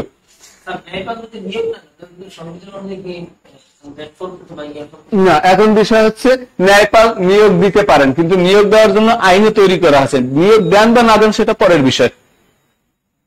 কথা বুঝছেন কিনা? না, হবেই এমন কোন ইয়া নেই, নাও দিতে পারে। ওকে, একমাত্র সংবিধানে বাধ্যবাধকতা আছে কোন ইয়ার ক্ষেত্রে, কোন ভাগের ক্ষেত্রে বলেন তো? কোন ভাগের ক্ষেত্রে? সবচেয়ে গুরুত্বপূর্ণ ভাগ সংবিধানের মধ্যে, সেটা হচ্ছে মৌলিক অধিকার। সেটা কি? মৌলিক অধিকার। রাষ্ট্র আপনাকে মৌলিক অধিকার দিতে বাধ্য। যদি মৌলিক অধিকার রাষ্ট্রের দ্বারা অথবা রাষ্ট্রের কোন প্রতিষ্ঠান দ্বারা অথবা রাষ্ট্রের কোন ব্যক্তির দ্বারা আপনার মৌলিক অধিকার লঙ্ঘিত হয়, ওই লঙ্ঘিত অধিকার ফিরে পাওয়ার অধিকারটাও একটা মৌলিক অধিকার। কথা বুঝছেন? এবার বলেন মৌলিক অধিকার কয়টা? আল্লাহ আপনাদের বিচার করুক। চারটা? শিওর? শিওর? একটা কমছে। এরপরে বলেন কয়টা? পাঁচটা। কমে বাড়ে ঘটনাটা কি? এরে মৌলিক অধিকার কয়টা অনলাইনে যারা আছেন? শিওর? শিওর? এটা পাঁচটা। কি কি? অন্ন আর খাদ্য এক? অন্ন বস্ত্র না, নাকি খাদ্য বস্ত্র? একই একই। শিওর? তাহলে মৌলিক অধিকার কয়টা? জীবনেও না, সবার ভুল হয়েছে। আমি অনলাইনের জন্য অপেক্ষা করতেছিলাম, সবার ভুল হয়েছে। মৌলিক অধিকার 18টা। এবার আসেন, মৌলিক অধিকার কয়টা? 18টা। ছোটবেলা থেকে যা পড়ে আসছেন সব ভুল পড়ে আসছেন। এই জন্যই পরীক্ষার আগে 100% কনফিডেন্সের সাথে পরীক্ষার উত্তর দিয়ে আসেন, কনফিডেন্সের সাথে ভুল করেন। কথা কি ক্লিয়ার? আমরা যখন মৌলিক অধিকার পড়ব তৃতীয় ভাগে, তখন দেখাই দিব কোন 18টা আছে। ভুল তত্ত্ব, ওটা মৌলিক অধিকার। যদি মৌলিক অধিকার লেখে তাহলে ভুল তত্ত্ব। ওই 5টা হচ্ছে মৌলিক চাহিদা। 15 নম্বর অনুচ্ছেদে আছে বেসিক নিডস। বেসিক নিডস মৌলিক চাহিদা। আর মৌলিক অধিকার হচ্ছে ফান্ডামেন্টাল রাইটস, যেটা হচ্ছে তৃতীয় ভাগে 26 থেকে 47 পর্যন্ত অনুচ্ছেদে। তাহলে তারা ভুল করে নাই, আপনি বুঝতে ভুল করছেন। কথা কি ক্লিয়ার? ওকে,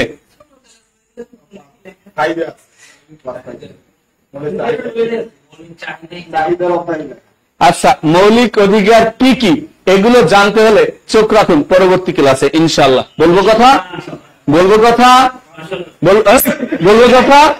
পরবর্তী ক্লাসে। কোথায়? পরবর্তী ক্লাসে, মন থাকবে? ওকে ওকে, এরপরে আসেন তাহলে আইন বিভাগে এই কয়টা ক্লিয়ার।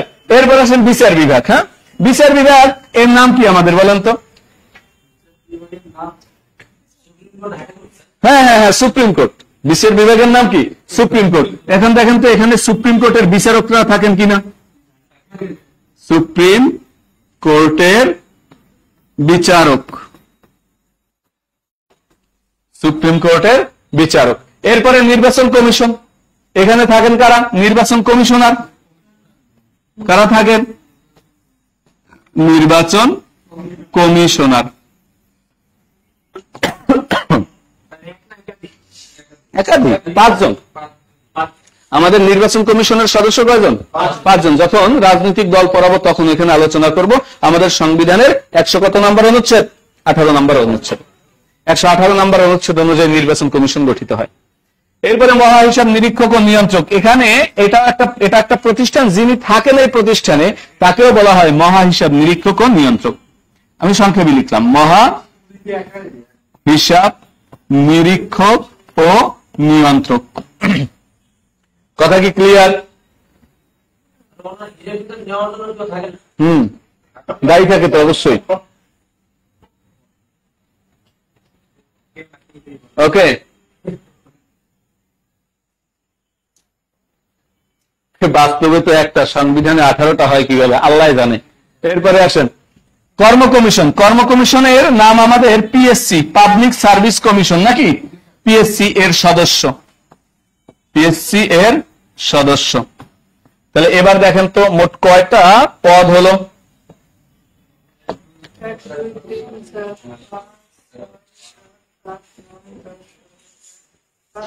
12টা, 11টা হয়েছে। দেখেন, প্রথমত রাষ্ট্রপতি, দ্বিতীয়ত প্রধানমন্ত্রী ও মন্ত্রিসভা, এটা একটা, এরপরে অ্যাটর্নি জেনারেল, এরপরে স্পিকার, এরপরে ডেপুটি স্পিকার, এরপরে সংসদ সদস্য, এরপরে ন্যায়পাল, সুপ্রিম কোর্টের বিচারক, নির্বাচন কমিশনার, মহাহিসাব নিরীক্ষক ও নিয়ন্ত্রক, পিএসসির সদস্য। মোট কয়টা হয়েছে? মোট 11টা হয়েছে। মোট কয়টা? 11টা হয়েছে। না, কালার পরিবর্তন করেন, এই জায়গায় কালার পরিবর্তন করতে পারবো না, এটা আমি পরিবর্তন করছি এই জন্য যাতে এটা আলাদা থাকে। আচ্ছা, এই কালার কি দেখতে সমস্যা হচ্ছে?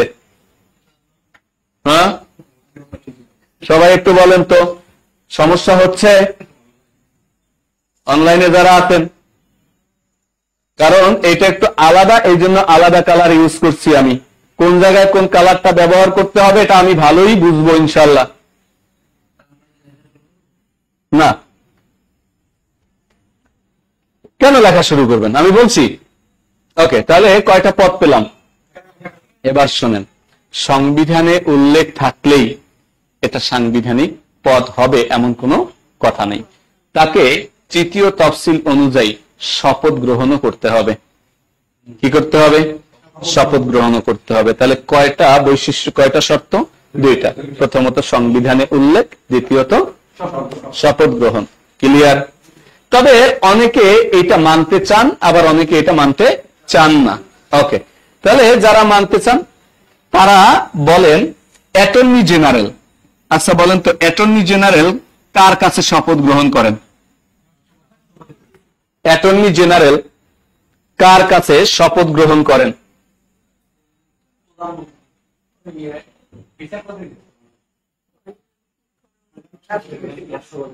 রাষ্ট্রপতির কাছে কয়জন আছেন দেখি? 1 জন, 2 জন, 2-3 আসছস, তুই বিএনপি, বুঝতে পারছি। আচ্ছা, এই কালারের সমস্যা হয়, কালো লাল ব্যবহার করেন। আচ্ছা আচ্ছা, রাষ্ট্রপতির কাছে পেইড ব্যাচে শপথ গ্রহণ করেন মানে কি? কিসের মধ্যে কি? ক্লাসে মনোযোগ নাই, পেইড ব্যাচ এইটা সেটা, এগুলোর মনোযোগ কেন? হ্যাঁ, পড়াইতেছি এক টপিকস, কমেন্টস করেন আর একটা, ক্লাসে মনোযোগ দেন। ওকে, তাহলে অ্যাটর্নি জেনারেল কার কাছে শপথ গ্রহণ করেন বলেন? রাষ্ট্রপতির কাছে। আর প্রধান বিচারপতির কাছে কে কে বলছেন? 1 জন, 2 জন, 3 জন। অনলাইনের কি অবস্থা?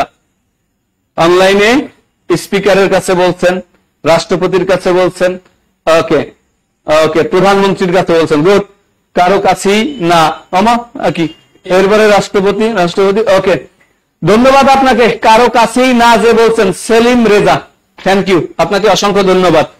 অ্যাটর্নি জেনারেল কারো কাছে শপথ গ্রহণ করেন না।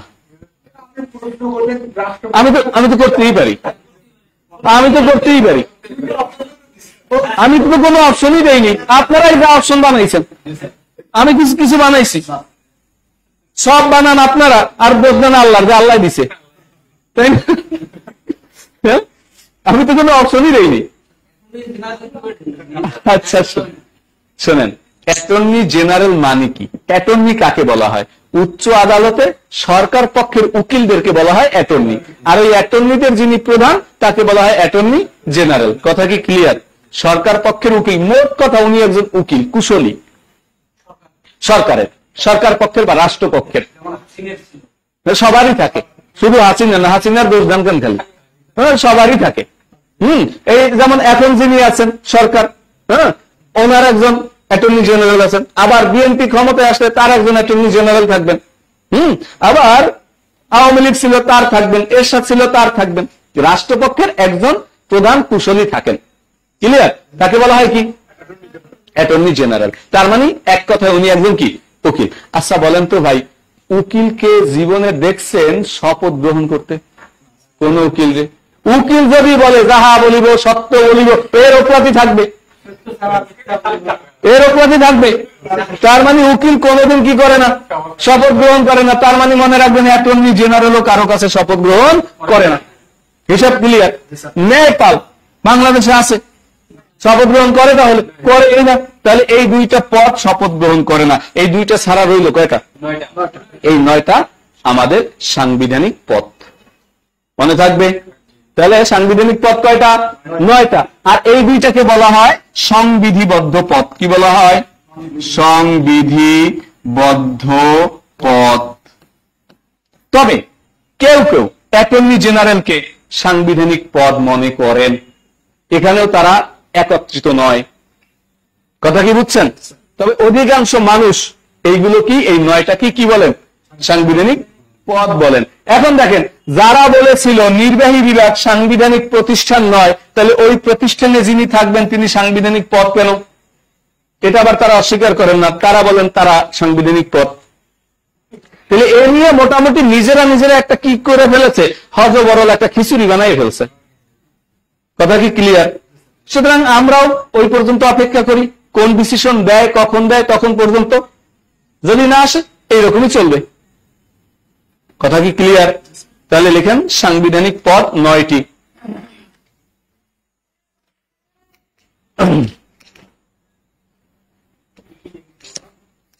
সাংবিধানিক পদ কয়টি? 9টি। সাংবিধানিক পদ 9টি। আচ্ছা, একজনে বলছেন যে অ্যাটর্নি জেনারেল শপথ গ্রহণ করলে কি হবে, তাই না? এখন বিষয় হচ্ছে, অ্যাটর্নি জেনারেল তো সত্য মিথ্যা কোনোটাই বলেন না, যেটা প্রমাণ পান ওই প্রমাণটা উত্থাপন করেন, ওই প্রমাণটা উত্থাপন করেন। ঘটনাটা কি অ্যাটর্নি জেনারেল ঘটাইছে নাকি ওই যিনি উনি ঘটাইছে? বাদী বিবাদী ওই দুইজন ঘটাইছে, তাই তো? না, ওই দুইজন ঘটাইছে কিনা, ওই দুইজন ঘটাইছে। এখন যেটা আছে ওইটাই তিনি বলেন, এখানে সত্য মিথ্যার তো কিছু নেই, সুতরাং তাকে তো শপথ গ্রহণ করতে হয় না। কথা বুঝছেন? ওকে, এরপরে আসেন। ওকে, এরপরে আসেন কি বললাম, সাংবিধানিক পদ 9টি। 1 নাম্বার দিয়ে লেখেন রাষ্ট্রপতি, লিখেন নিচে নিচে লিখবেন। 1 নম্বরে কি? রাষ্ট্রপতি। 2 নাম্বার দিয়ে লেখেন ভগ্নিপতি, সরি প্রধানমন্ত্রী ও মন্ত্রিসভা। 2 নম্বরে কি? প্রধানমন্ত্রী ও মন্ত্রিসভা।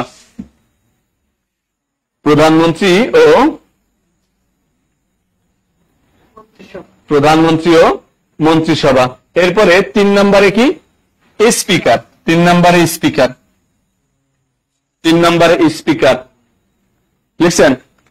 3 নম্বরে স্পিকার। 4 নাম্বার দিয়ে লেখেন ডেপুটি স্পিকার। 4 নম্বরে deputy speaker. 4 number deputy speaker. এরপরে 5 নাম্বার সংসদ সদস্য। 5 নাম্বার সংসদ সদস্য। 5 নাম্বার সংসদ সদস্য। পেজ বেসে কিছু হয়েছে নাকি দেখা যায় না? সংসদ সদস্য। এরপরে 6 নাম্বার কি? সুপ্রিম কোর্টের বিচারক। 7 নাম্বার নির্বাচন কমিশনার। 8 নাম্বার মহা হিসাব নিরীক্ষক ও নিয়ন্ত্রক। 6 নাম্বারে পিএসসির সদস্য।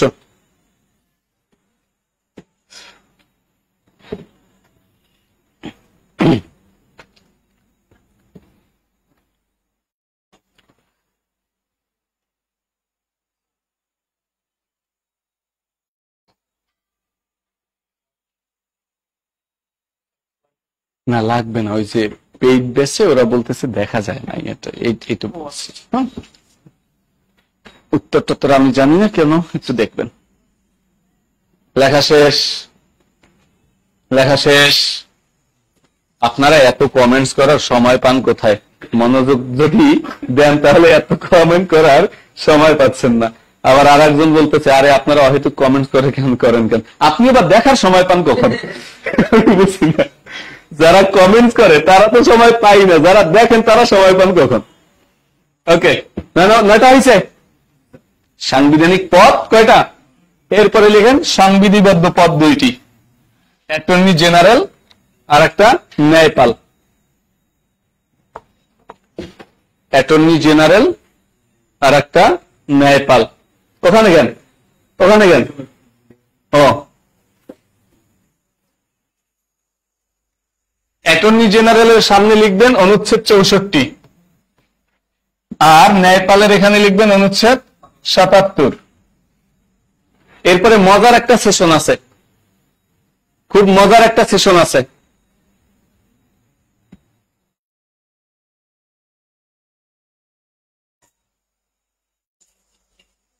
আট নাম্বার হচ্ছে মহা হিসাব নিরীক্ষক ও নিয়ন্ত্রক, আর 9 নম্বরে হচ্ছে পিএসসির সদস্য।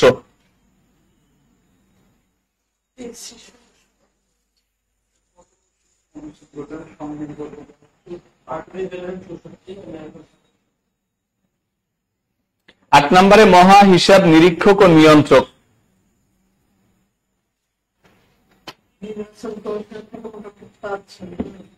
ওকে, লেখা শেষ। এখন লক্ষ্য করেন, আমরা যদি একটু কল্পনা করি, আমাদের ওই যে 6টা প্রতিষ্ঠান, 6টা প্রতিষ্ঠানের মধ্যে থেকে প্রথম নির্বাহী বিভাগ থেকে 2 জন আসছে, রাষ্ট্রপতি, প্রধানমন্ত্রী ও মন্ত্রিসভা। ক্লিয়ার? এরপরে আমাদের আইন বিভাগ, আইন বিভাগের মধ্যে 3 জন আসছে, কে কে? স্পিকার, ডেপুটি স্পিকার, সংসদ সদস্য। ক্লিয়ার? এই 5টা। আর বাকিগুলো তো সব ওইগুলোই। বিচার বিভাগ, সুপ্রিম কোর্টের বিচারক, তাই না? 6 নম্বর। এরপরে 7 নম্বরে নির্বাচন কমিশনার, 8 নম্বরে মহা হিসাব নিরীক্ষক নিয়ন্ত্রক, আর 9 নম্বরে পিএসসির সদস্য। এটা হয়ে গেছে। বলেন আপনি কি মুখস্থ করবেন? এরপরে আরো সহজ করে দিচ্ছি, আরো লাগবে, আরো সহজ করে দিচ্ছি, কোনো সমস্যা নেই। লেখা শেষ।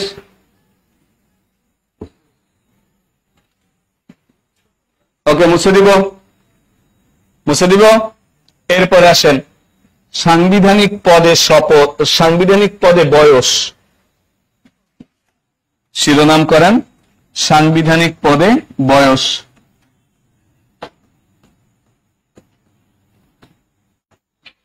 সাংবিধানিক পদে বয়স,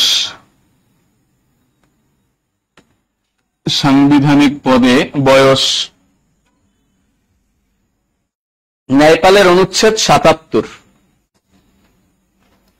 ন্যায়পালের অনুচ্ছেদ হচ্ছে 77।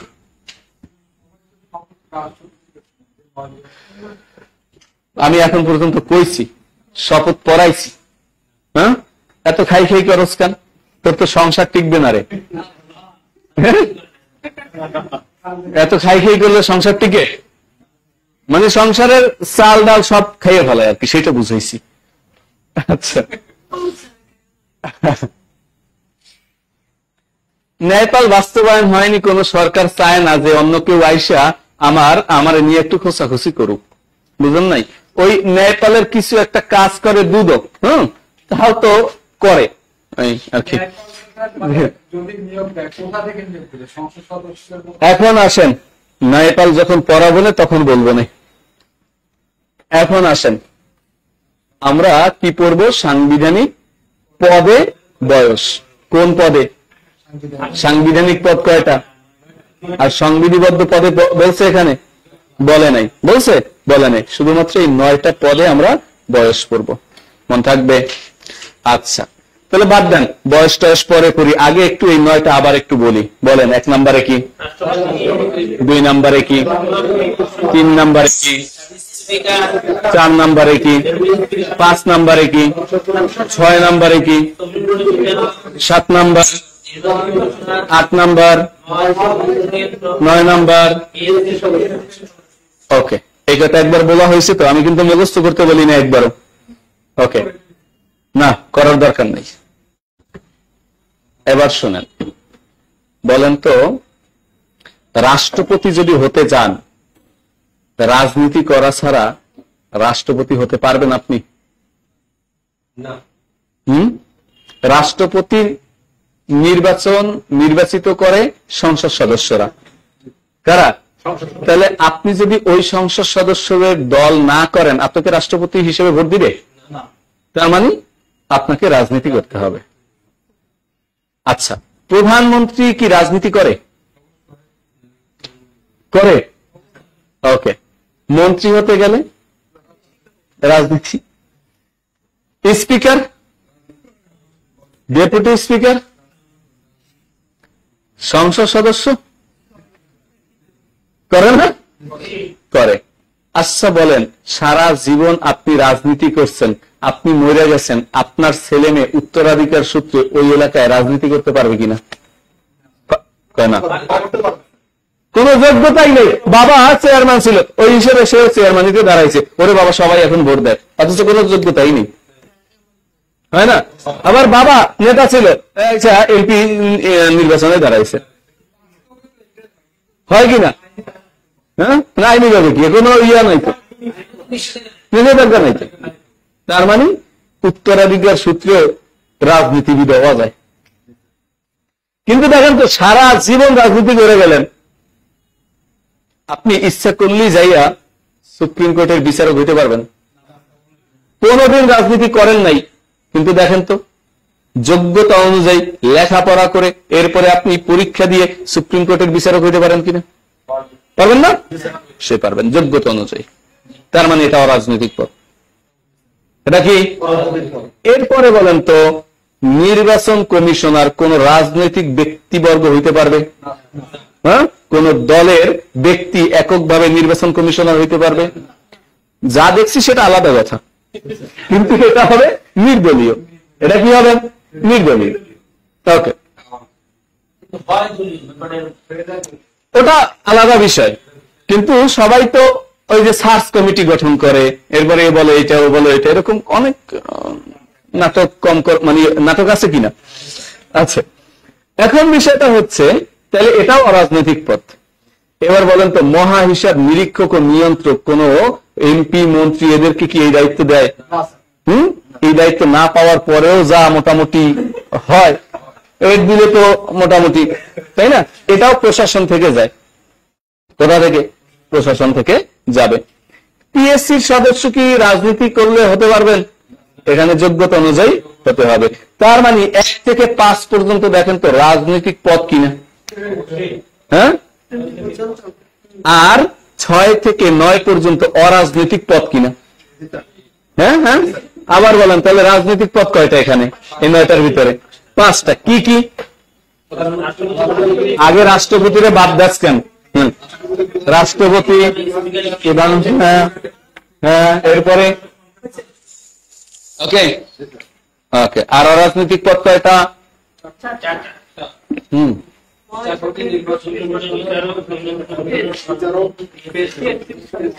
ক্লিয়ার?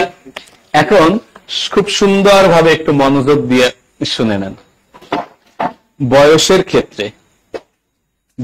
ক্ষেত্রে রাজনৈতিক পদে যাওয়ার জন্য সর্বনিম্ন একটা বয়স হতে হয়, তবে এখান থেকে অবসরের কোনো বয়স সীমা নাই। আছে? আছে? নাই। কিন্তু অরাজনৈতিক পদে যাওয়ার কোনো মিনিমাম বয়স নাই, কিন্তু যাওয়ার পরে অবসরের সীমা আছে। কথা কি ক্লিয়ার? এবার আপনি ডিসিশন নিতে পারবেন কিনা যে আমার কোন পদে কি পড়তে হবে? রাজনৈতিক পদে পড়তে হবে সর্বনিম্ন বয়স, অরাজনৈতিক পদে পড়তে হবে বয়স সীমা, অর্থাৎ অবসরের বয়স। দেখেন দুইটা সাইড হয়ে গেছে কিনা? সাইড হয়ে গেছে কিনা বলেন? হ্যাঁ, আচ্ছা, তাহলে আমরা আসেন রাজনৈতিক পদে দেখি। প্রথমত লিখেন, 1 নাম্বার দিয়ে লেখেন রাষ্ট্রপতি। রাজনৈতিক পদ কয়টা? 5টা। 1 নম্বরে কি? রাষ্ট্রপতি। রাষ্ট্রপতি। Thank you Hriday Chandradev, thank you আপনাকে কমেন্টস করার জন্য। ওকে, তাহলে 1 নম্বরে কি? রাষ্ট্রপতি। রাষ্ট্রপতির সামনে লিখবেন সর্বনিম্ন বয়স 35। সর্বনিম্ন বয়স 35। সর্বনিম্ন বয়স কত? 35। ওকে, এরপরে কোনটা? প্রধানমন্ত্রী ও মন্ত্রিসভা। লিখেন 2 নাম্বার, প্রধানমন্ত্রী ও মন্ত্রিসভা। প্রধানমন্ত্রী ও মন্ত্রিসভা। এখানে লিখেন সংবিধানে এদের কোনো বয়স উল্লেখ নেই। লিখেন, যা লিখতে বলি সেইটাই লিখবেন। যা লিখতে বলি সেইটাই লিখবেন, আগে লিখেন পরে। সংবিধানে এদের কোনো বয়স উল্লেখ নেই, সংবিধানে এদের কোনো বয়স উল্লেখ নেই। তবে তবে তবে কি হতে হবে? সংসদ সদস্য হতে হবে, লিখেন। তবে সংসদ সদস্য হতে হবে।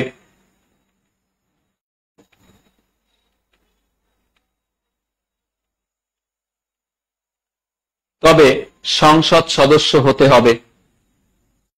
তাহলে আমরা কি পেলাম? প্রধানমন্ত্রী হওয়ার কোনো বয়স সংবিধানে উল্লেখ নেই, মন্ত্রী হওয়ারও কোনো বয়স সংবিধানে উল্লেখ নেই, কিন্তু সংবিধানে কি বলা আছে? তাকে সংসদ সদস্য হতে হবে। বাস এই পর্যন্ত আমরা জেনে এখানে রেখে দেই, বাকিটা পরে হবে, বলবো কথা একটু পরে। এরপরে আসেন, এরপরে কি? স্পিকার। এরপরে কি? স্পিকার। লিখেন স্পিকার, লিখেন স্পিকার। স্পিকার লিখে লেখেন ওই। স্পিকারের বয়স কত? ওই, মনে থাকবে। এরপরে লিখেন ডেপুটি স্পিকার, ওই। তাহলে ডেপুটি স্পিকারের বয়স কত? ওই, অর্থাৎ প্রধানমন্ত্রী ও মন্ত্রিসভার ওখানে যা লিখছি ওইটাই। এদেরও সংবিধানে কোনো বয়স উল্লেখ নেই, তবে কি হতে হবে? সংসদ সদস্য হতে হবে। এবার অপশনে গিয়ে খুঁজবেন স্পিকারের বয়স ওই কই আছে, কথা বুঝেন নাই? স্পিকারের বয়স কত? ওই। ডেপুটি স্পিকারের ওই। লেখা শেষ। এবার আসেন 5 নম্বরে কি? সংসদ সদস্য। সংসদ সদস্যদের এখানে লেখা আছে বয়স 25, লিখেন। হ্যাঁ, দেখেন সংসদ সদস্যের এখানে। স্যার কেমন আছেন? অনেক মিস করি। মাহমুদুল হাসান ফিরোজ। আপনি মিস করেন কেন? কই দেখা হয়েছিল আপনার সাথে ফিরোজ ভাই? আপনি মিস করেন কেন? কোন ব্রাঞ্চে ছিলেন?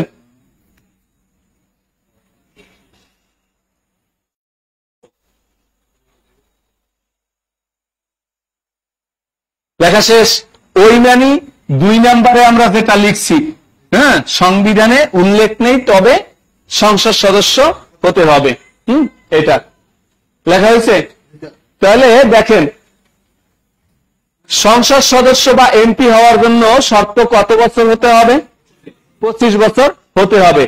আর স্পিকার, প্রধানমন্ত্রী হতে গেলে আগে কি হতে হবে? সংসদ সদস্য। তার মানে সংসদ সদস্য হতে পারলেই সে তাৎক্ষণিক কি হতে পারবেন? প্রধানমন্ত্রী হতে পারবেন। তাহলে প্রধানমন্ত্রী হওয়ার বয়স কত? 25। আবার বলেন স্পিকার হলেও সংসদ সদস্য হতে হবে, তাইলে বলেন স্পিকারের বয়স কত? এরপরে বলেন 18। ভুল, 18 বলছে কে? কনফিডেন্স রংপুর। ওরে বাবা, অনেক বছর আগে ক্লাস নিয়েছি, আপনাদের রংপুরেই আমার সর্বশেষ ক্লাস ছিল, হ্যাঁ, কিন্তু কাউকে বুঝতে দেইনি। ওকে, তাহলে কি বললাম? কি বললাম? স্পিকারের বয়সও 25 হবে, ডেপুটি স্পিকারের বয়স 25 হবে। ক্লিয়ার? এবার বলেন রাজনৈতিক পদে যে 5টা পদ আছে, এই 5টা পদের মধ্যে একমাত্র মুরব্বীর বয়স, ওই যে মুরব্বী কত বছর? একমাত্র তার বয়স একটু বেশি হবে, বাকিগুলো সব 25। এবার কি মুখস্থ করবেন বলেন?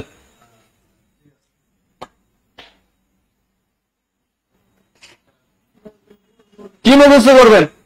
ক্লাসে জাস্ট বসে থাকেন, যা করার দরকার ওটা আমি করে দিব, যতটুকু লেখানোর দরকার আমি লেখাই দিব, কেউ খাই করবেন না। কথা কি ক্লিয়ার? ওকে, শেষ। এবার আসেন অরাজনৈতিক পদে। অরাজনৈতিক পদে আমরা কি করবো জানো? আবার এখানে লিখেন না ওই কি রে, ওই কি রে, মধু।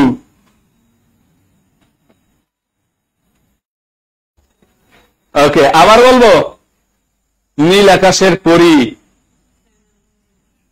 আকাশে মেঘ হইলি দৌড় মারে। নীল আকাশের পরী কি করে? আকাশে মেঘ হইলি দৌড় মারে। যখন আবহাওয়া ভালো থাকে তখন আপনার সাথে থাকবে, যখনই আবহাওয়া খারাপ হয়ে যাবে আপনার ছেড়ে পালায় যাবে। এই জন্য নীল আকাশের পরী বিশ্বাস করি না আমি। ওকে, আরেকবার বলবো, দেখেন একমাত্র রাষ্ট্রপতি যিনি, রাষ্ট্রপতির বয়স হচ্ছে কত? 35। বাকি যেগুলো আছে সবগুলো 25, কারণ সবার কি হতে হবে? সংসদ সদস্য হতে হবে। হ্যাঁ, তবে সংবিধানে বয়স উল্লেখ নেই, আর সংসদ সদস্য হওয়ার জন্য লাগবে 25 বছর। তাহলে প্রধানমন্ত্রীরও 25 বছর হলেই, সংসদ সদস্য হলেই তিনি হতে পারবেন। আবার স্পিকার, ডেপুটি স্পিকার সবারই 25, একমাত্র মুরব্বীর 35, বাকি সবার 25। ওকে ওকে, শেষ। এরপর আসেন অরাজনৈতিক পদ, কোনটা কোনটা জানো? হ্যাঁ, এবার আসেন বিচারক, সুপ্রিম কোর্টের বিচারক। শিরোনাম করেন সুপ্রিম কোর্টের বিচারক। আমি যেভাবে লিখে দিই এভাবে লিখবেন, সুপ্রিম কোর্টের বিচারক। বুড়া চাচার বয়স 35। হ্যাঁ, এই তো বুঝছেন, মাশাআল্লাহ। ওই কি রে, তানভীর স্যারের দাদু, এর জাদু টাদু জানি না ভাই। ওকে ওকে, এ আপনারা কি শেয়ার টেয়ার দেন? হ্যাঁ, শেয়ার টেয়ার দেন। স্যার, টেকনোক্রেট মন্ত্রীটা কি, এটা কিভাবে নির্বাচিত হন? শোনেন, টেকনোক্রেট মন্ত্রী হচ্ছে এমপি না হয়েও যিনি মন্ত্রী, তাকে বলা হয় টেকনোক্রেট মন্ত্রী।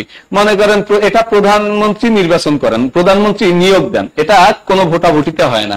প্রধানমন্ত্রী ইচ্ছা করলেন আমার শিক্ষা খাতে কোনো ভালো মন্ত্রী নাই, অথবা স্বাস্থ্য খাতে কোনো ডাক্তার অথবা ইয়া হলে স্বাস্থ্য খাতটা ভালো হবে, এই জন্য উন্নয়ন করার জন্য আমার সংসদ সদস্যদের মধ্যে কোনো ডাক্তার এরকম নাই যে এই বিষয়টা ভালো বুঝবে, তখন তিনি মনে করেন একজন ডাক্তারকে এনে মন্ত্রিত্ব দিলেন যে আপনি স্বাস্থ্যখাতটা দেখবেন যাতে উন্নত হয়।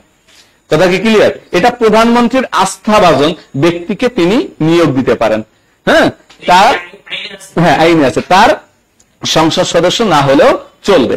তবে প্রধানমন্ত্রী সবাইকে এরকম দিতে পারবেন না। মন্ত্রিসভায় যদি 10 জন মন্ত্রী থাকেন তাহলে একজন তিনি কি করতে পারবেন, এরকম টেকনোক্রেট মন্ত্রী নিয়োগ দিতে পারবেন। 20 জন হইলে 2 জন, অর্থাৎ 1/10।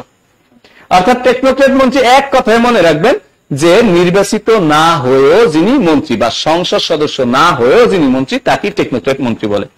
ওকে ওকে, ভালো যদি লাগে তাহলে শেয়ার দিয়েন, ভালো যদি লাগে তাহলে শেয়ার দিয়েন। হ্যাঁ, শেয়ার দিলে মনে করবো যে এটা আমার জন্য দোয়া। কথা বুঝছেন? ওকে ওকে ওকে, ঠিক আছে। ওকে, তো এবার আসেন সাংবিধানিক পদে বয়স। এরপরে কোনটা লিখলাম? সুপ্রিম কোর্টের বিচারক। লিখেন তার বয়স 67 বছর পর্যন্ত। তার বয়স 67 বছর পর্যন্ত। অরাজনৈতিক পদ কয়টি স্যার? এটা এতক্ষণ পরে এসে জিজ্ঞাসা করলে হবে রে ভাই? অরাজনৈতিক পদ 4টে দেখাইলাম না?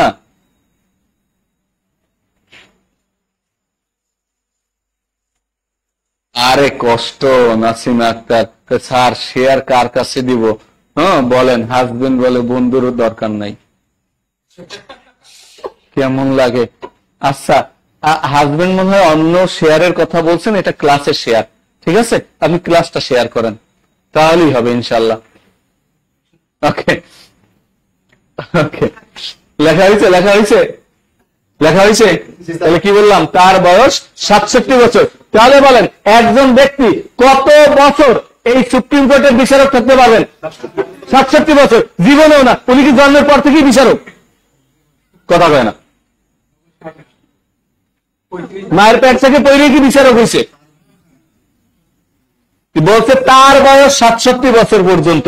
তাহলে তার বয়স 67 বছর পর্যন্ত, 67 বছর চাকরি করতে পারে, তাহলে তো জন্মের পর থেকেই উনি বিচারক অর্ডার শুরু করার কথা, তাই না? যেদিন তিনি সুপ্রিম কোর্টের বিচারক হবেন ওই দিন থেকে তার সার্টিফিকেটের বয়স যেদিন 67 বছর হবে সেই দিন ওখান থেকে তিনি অবসরে চলে যাবেন। উনি যদি 66 বছর বয়সে সুপ্রিম কোর্টের বিচারক হন তাহলে 1 বছর। উনি যদি 60 বছর বয়স হন তাহলে 7 বছর। উনি যদি 50 বছর বয়স হন তাহলে 17 বছর। এবার কি ক্লিয়ার? হ্যাঁ, তাহলে এটা কিন্তু তার বয়স, তার চাকরির বয়স বলি নেই, একবার বলছি মনে থাকবে। ওকে ওকে, তাহলে লিখছেন তার বয়স 67 বছর পর্যন্ত। এরপরে কোনটা? নির্বাচন কমিশনার, নির্বাচন কমিশনার লিখেন, নির্বাচন কমিশনার। সুপ্রিম কোর্টের বিচারক, সুপ্রিম কোর্টের বিচারকের কোনো লিমিট নেই। হ্যাঁ, রাষ্ট্রপতি যে কয়জন মনে করেন সেই কয়জন পড়াবো। হ্যাঁ, সুপ্রিম কোর্টের আবার দুইটা ভাগ আছে, একটা আপিল বিভাগ আর একটা হাইকোর্ট বিভাগ। হ্যাঁ, যখন আমরা পড়াবো আমি বললাম কি আপনাদের সংবিধানের এখানে আমি 3টা ক্লাস নিব। কয়টা? 3টা।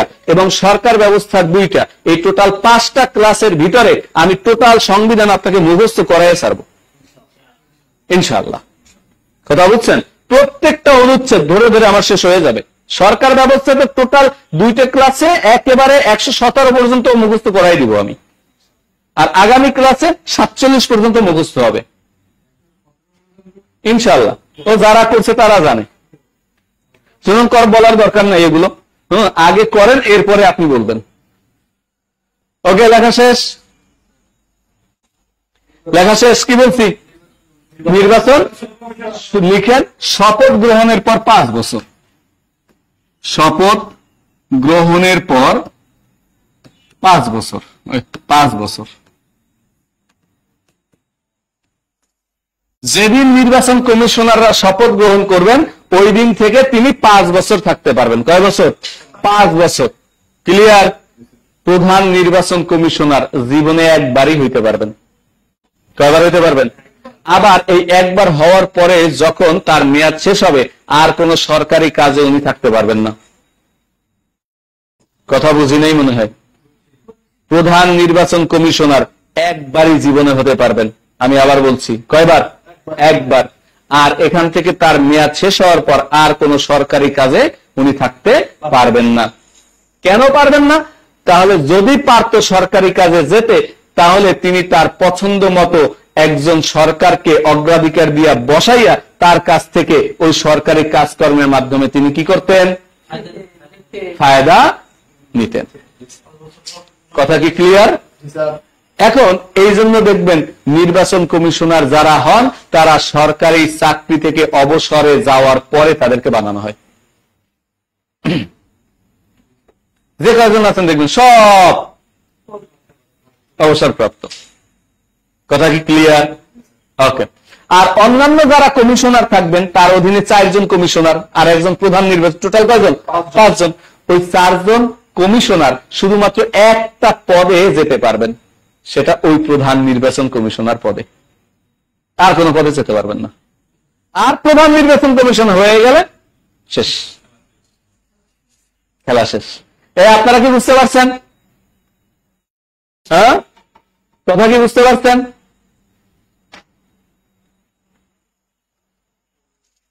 ওকে, আশা করি বুঝতে পারছেন।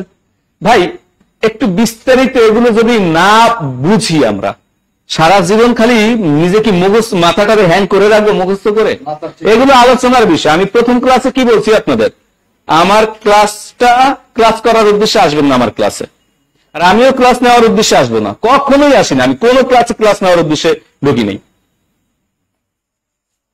সব সময় গ্রুপ স্টাডি, আপনারা সবাই মিলে একটা গ্রুপ, আমি আপনাদের গ্রুপের একজন সদস্য। সুতরাং আপনি আমি আলোচনার মাধ্যমে একটা ডিসিশন নিব এটার উত্তর কি হবে। কথা কি ক্লিয়ার? ওকে, মনে থাকে জানো। ওকে, এখন আসেন কোন পর্যন্ত গেলাম? নির্বাচন কমিশন। তাহলে মোট কয়টার বয়স জানা হলো আমাদের? 7টা। এই 7টা আপনি পারবেন কিনা বলেন? পারবেন? আচ্ছা, এরপরে রইল কয়টা? 2টা। 8 নম্বরে কি? মহা হিসাব নিরীক্ষক ও নিয়ন্ত্রক। লিখেন, আমি যেভাবে লিখতে বলি সেভাবে লিখবেন। লিখছেন? মহা হিসাব নিরীক্ষক ও নিয়ন্ত্রক। মহা হিসাব নিরীক্ষক ও নিয়ন্ত্রক লিখেন। হয় তার বয়স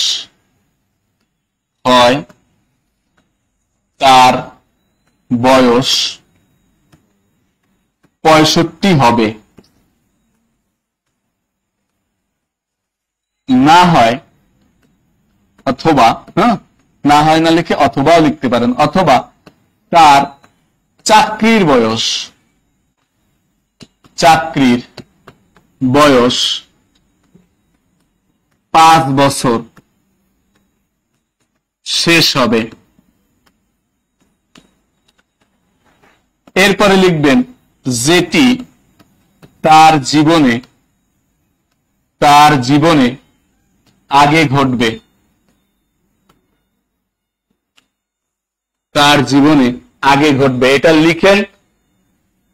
লিখেন, আলোচনা আমি করব, কারো বলার দরকার নাই, স্যার বুঝি নাই, কারো বলার দরকার নাই, শুধু চুপচাপ বসে থাকেন। এটা লেখা হয়েছে। 9 নম্বরে কি পিএসসির সদস্য লিখবেন ওই, পিএসসির সদস্য ওই, অর্থাৎ এইটা একই, অর্থাৎ লাস্ট যে দুইটা নিয়ম এক, শর্ত দুইটা, হয় তার বয়স 65 হবে, না হয় তার চাকরির বয়স 5 বছর শেষ হবে। লেখা হয়েছে? ওকে। আচ্ছা, এই দুইটা ছাড়া মাথা খারাপ করার দরকার নাই, এই দুইটা ছাড়া আগের 7টা আপনি পারছেন কিনা? হ্যাঁ, আগের 7টা পারছেন কিনা? ওই 7টা আবার মনে করেন, ওইটা মনে করে মনটার একটু শান্তি দেন, এরপরে এই শান্তি আমি দিতেছি। বলেন, রাষ্ট্রপতির কত, এরপরে প্রধানমন্ত্রী, মন্ত্রী, স্পিকার, ডেপুটি স্পিকার, কথা কস না কেন, কিলামু কিন্তু আবার রাষ্ট্রপতি, এরপরে প্রধানমন্ত্রী, মন্ত্রী, স্পিকার, ডেপুটি স্পিকার, সংসদ সদস্য, এরপরে বলেন সুপ্রিম কোর্টের বিচারক।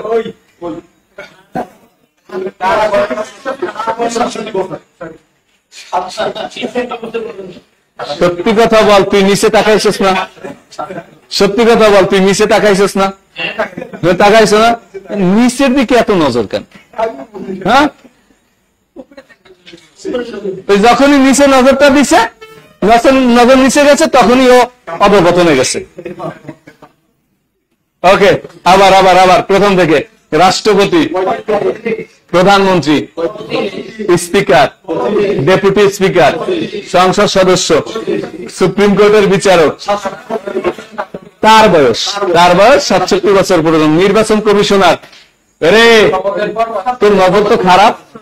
হ্যাঁ, এবার বলেন, শপথ গ্রহণের পর 5 বছর, এই 7টা হয়েছে। ওকে, এরপরের দুইটার নিয়মটা কি আগে একবার বলেন তো, দেখেই বলেন।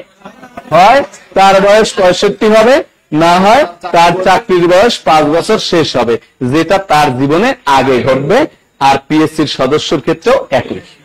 ওকে, এবার আসেন, শোনেন, এবার লক্ষ্য করেন।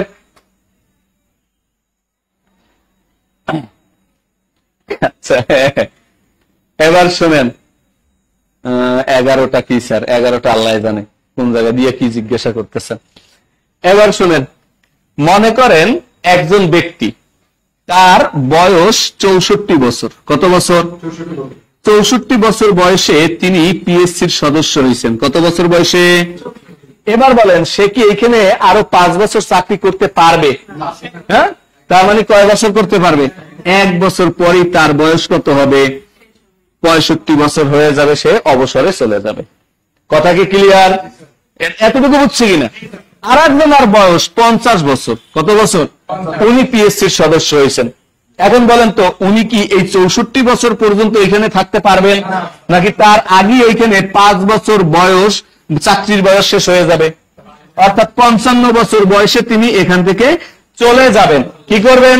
চলে যাবেন। আমি কিন্তু অবসরের কথা বলি নাই, এইখানে আমি অবসরের কথা বলছি, কারণ সরকারি চাকরির মেয়াদ শেষ। কিন্তু এইখানে তার চলে যাওয়ার পরে সরকারি চাকরির বয়স আছে নাকি নাই?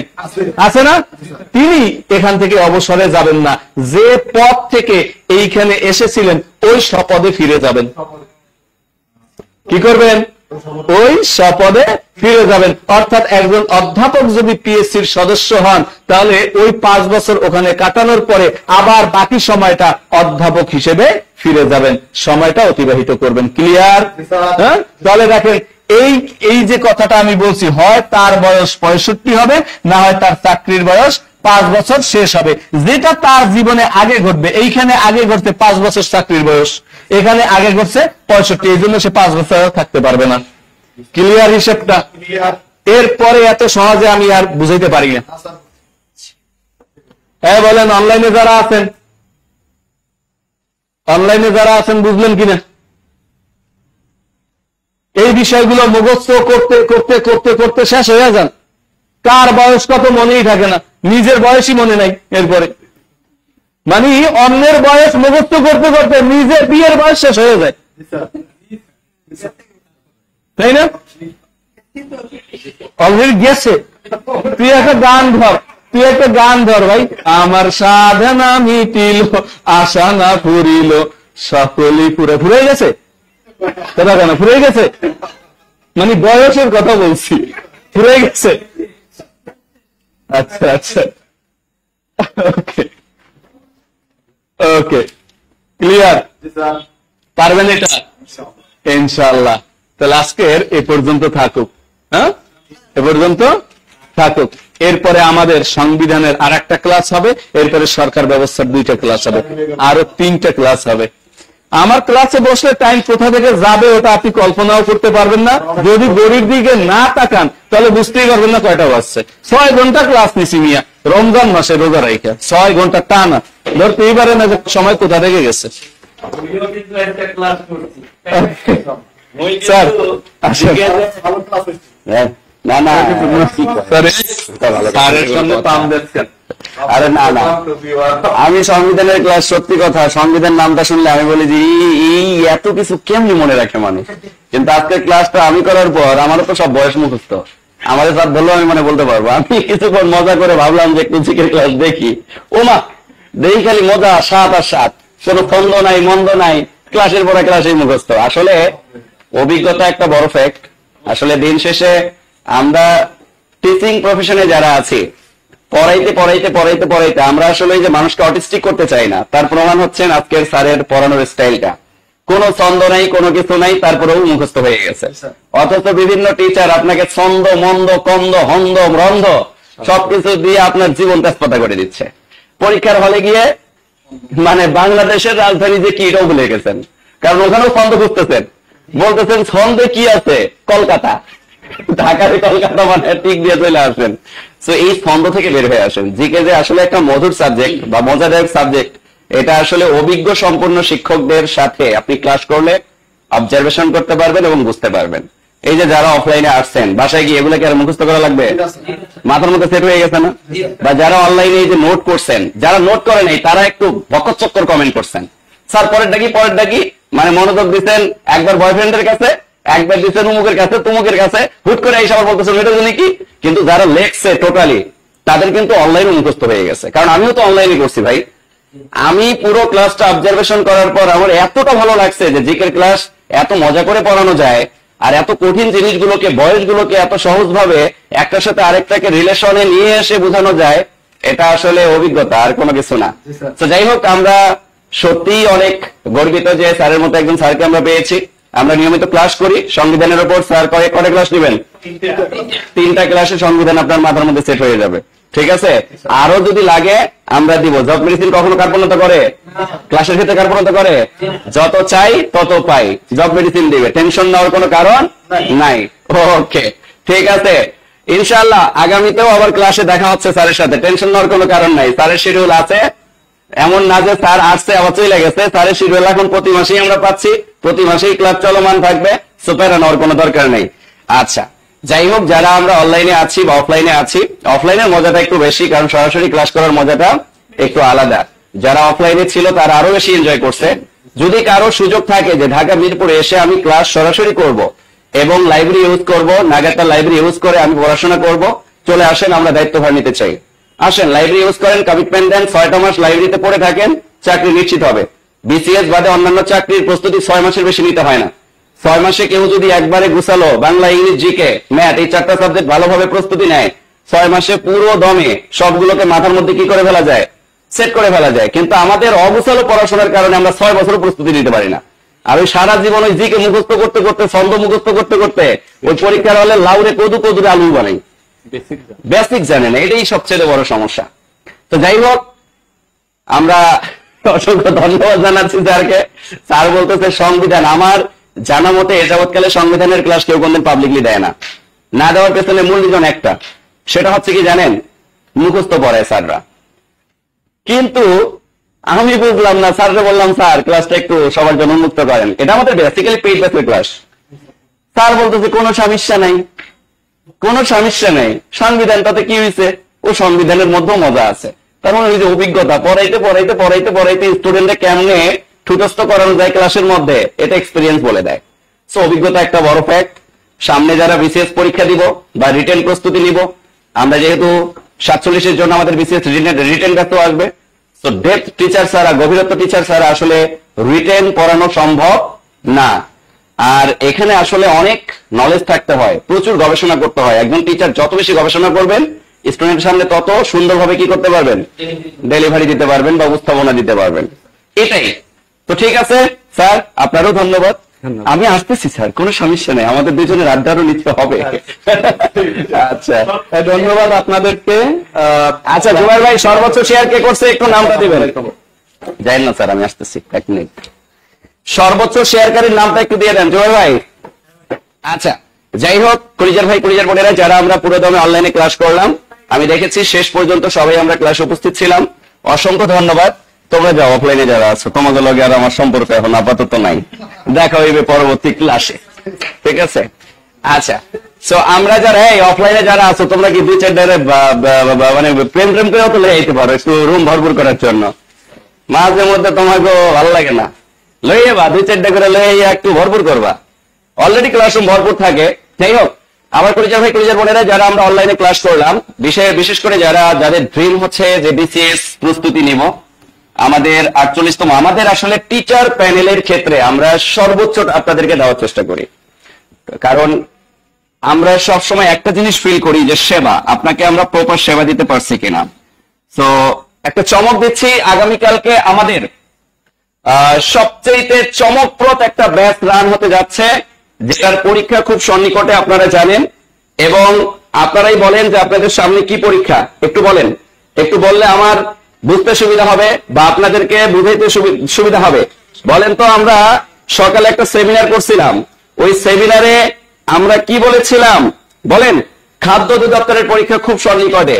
সেই খাদ্য অধিদপ্তর পরীক্ষায় যারা আবেদন করেছি, তাদের ক্লাস আগামীকালকে থেকে আমাদের শুরু হবে। অর্থাৎ আগামীকালকে প্রথম ক্লাস খাদ্য অধিদপ্তরের ক্লাস আগামীকাল থেকে শুরু, ক্লাস আগামীকাল থেকে শুরু। আমার কলিজার ভাই কলিজার বোন, যেহেতু আগামীকালকে আমাদের প্রথম ক্লাস থেকে আপনারা আমাদের সাথে জার্নি শুরু করেন, যাত্রা শুরু করেন, এটাই আমরা চাই। আপনারা জানেন যে আজকে অবধি আমরা এটার কোর্স ফি মাত্র, নামমাত্র ফি 600 টাকা দিয়ে রেখেছি। কারণ এই কোর্সটা বাংলাদেশে কেউ রান করে নাই। এত শর্ট টাইমে কেউ কোর্স শেষ করতে পারবে না, টিচার ডেলিভারি দিতে পারবে না। কিন্তু আমরা জব মেডিসিন, আমাদের প্রতিদিনই ক্লাস থাকে, প্রতিদিনই ক্লাস থাকে। একজন শিক্ষক মিনিমাম 4 থেকে 5টা করে ক্লাস সারাদিন নেন। সো এই জন্য আমাদের সপ্তাহে 5 থেকে 6 দিন ক্লাস টানা দিয়ে আমরা 2.5 মাসে আপনার এই কোর্সটা সম্পূর্ণ করে দিব। 2.5 মাসে বাংলাদেশের ইতিহাসে কেউ আপনার এত বড় রিস্ক নিবে না, কিন্তু জব মেডিসিন নিয়েছে। কারণ জব মেডিসিনের প্যানেলে যারা মালিক তারাই টিচার, এখানে কোনো ব্যবসায়ী নাই, এখানে সবাই সেবামূলক। আমাদের যারা টিচার প্যানেলে আছে, এরাও আমাদের ভাই ব্রাদার, কোন এক সময় একসাথেই ক্লাস নিতাম, আবার তারাই আমাদের জব মেডিসিনকে সার্ভিস দিচ্ছেন। সো অভিজ্ঞ সম্পূর্ণ শিক্ষক প্যানেল জব মেডিসিনে রয়েছে। এই 2.5 মাসে যারা 95% মার্ক অর্জন করতে চাচ্ছেন, দারিদ্র বিমোচনের পরীক্ষার মতো, মাত্র 1 সপ্তাহের মধ্যে আমরা ফ্রি ক্লাস দিয়েছি, বিকালে, দুপুরে, রাতে, সব মিলিয়ে 12টা। এই 12টা ক্লাসে যারা দারিদ্র বিমোচন পরীক্ষায় প্রায় 100% প্রশ্ন কমন পেয়েছেন, তাদের তো ভরসা অ্যাটলিস্ট জব মেডিসিনের প্রতি আছে। সো এরকম স্টুডেন্ট যারা আছেন, যারা খাদ্য অধিদপ্তরে আবেদন করেছেন, কিন্তু আপনার চাকরি একটা দরকার, খাদ্য অধিদপ্তরের একটা পদ আপনার নিশ্চিত করা দরকার, তাদেরকে বলবো মাত্র 600 টাকার অফারটা আজকে চলমান। যদি এছাড়াও আজকে একটা চমক থাকবে, যারা খাদ্য অধিদপ্তরে আবেদন করেছি, তারা একটু কমেন্টে নিউ লিখবো। যারা নিউ কমেন্ট লিখবো, এখন বাজে 10টা থেকে 11টা পর্যন্ত, এই সময়ের মধ্যে যারা ভর্তি হবে, এই 600 টাকা থেকেও তারা ছাড় পাবে। জান, 600 টাকা থেকেও তারা ছাড় পাবে। এই কোর্সটা আমাদের ফ্রি দেওয়ার ইচ্ছা ছিল, কিন্তু যখন দেখলাম যে একটা এনাফ সময় আছে, যেহেতু এনাফ সময় আমরা পুরোপুরি কোর্সটাকে সম্পূর্ণ করতে সক্ষম হব। 50টা ক্লাস নিয়ে আমরা এই কোর্সটা সম্পূর্ণ করব এবং A to Z প্রপার গাইডলাইনের মাধ্যমে এই কোর্সটা আমরা সম্পূর্ণ করব। সো আমার কলিজার ভাই কলিজার বোন, যারা ভর্তি হতে চাচ্ছি 11টার মধ্যে ভর্তি হব, জাস্ট আমরা এই নাম্বারে 01901519501 এই নাম্বারে আমরা হোয়াটসঅ্যাপে মেসেজ করব। আর আজকে আমাদের সর্বোচ্চ শেয়ারকারীর নাম হচ্ছে নীলিমা আকন্দ। সেকেন্ড যে শেয়ার করেছেন, না, সর্বোচ্চ শেয়ারকারী হচ্ছে মোহাম্মদ আলমগীর, 17টা শেয়ার করেছেন। নীলিমা আকন্দ হচ্ছে 16টা শেয়ার করেছেন। মুস্তাফিজ বিন মাহমুদ 11টা শেয়ার করেছেন। সো মোহাম্মদ আলমগীর ভাই, আপনি যদি থেকে থাকেন, আপনি আমাদের জব মেডিসিনের এই নাম্বারটা সেভ করে ফেলেন। এই নাম্বারে আপনি আপনার নাম, নাম্বার, ঠিকানা দিয়ে দেন। ক্যারিয়ার প্লাস বাংলার নাসির স্যারের বইটা আপনার কাছে চলে যাবে ইনশাআল্লাহ। আজকের সর্বোচ্চ শেয়ারকারী হচ্ছে মোহাম্মদ আলমগীর ভাই, 17টা শেয়ার করেছেন। শেয়ার অনেকে 17টা থেকে বেশিও করেন, কিন্তু অ্যাপ্রুভ না হওয়ার কারণে সেটা শো করে না।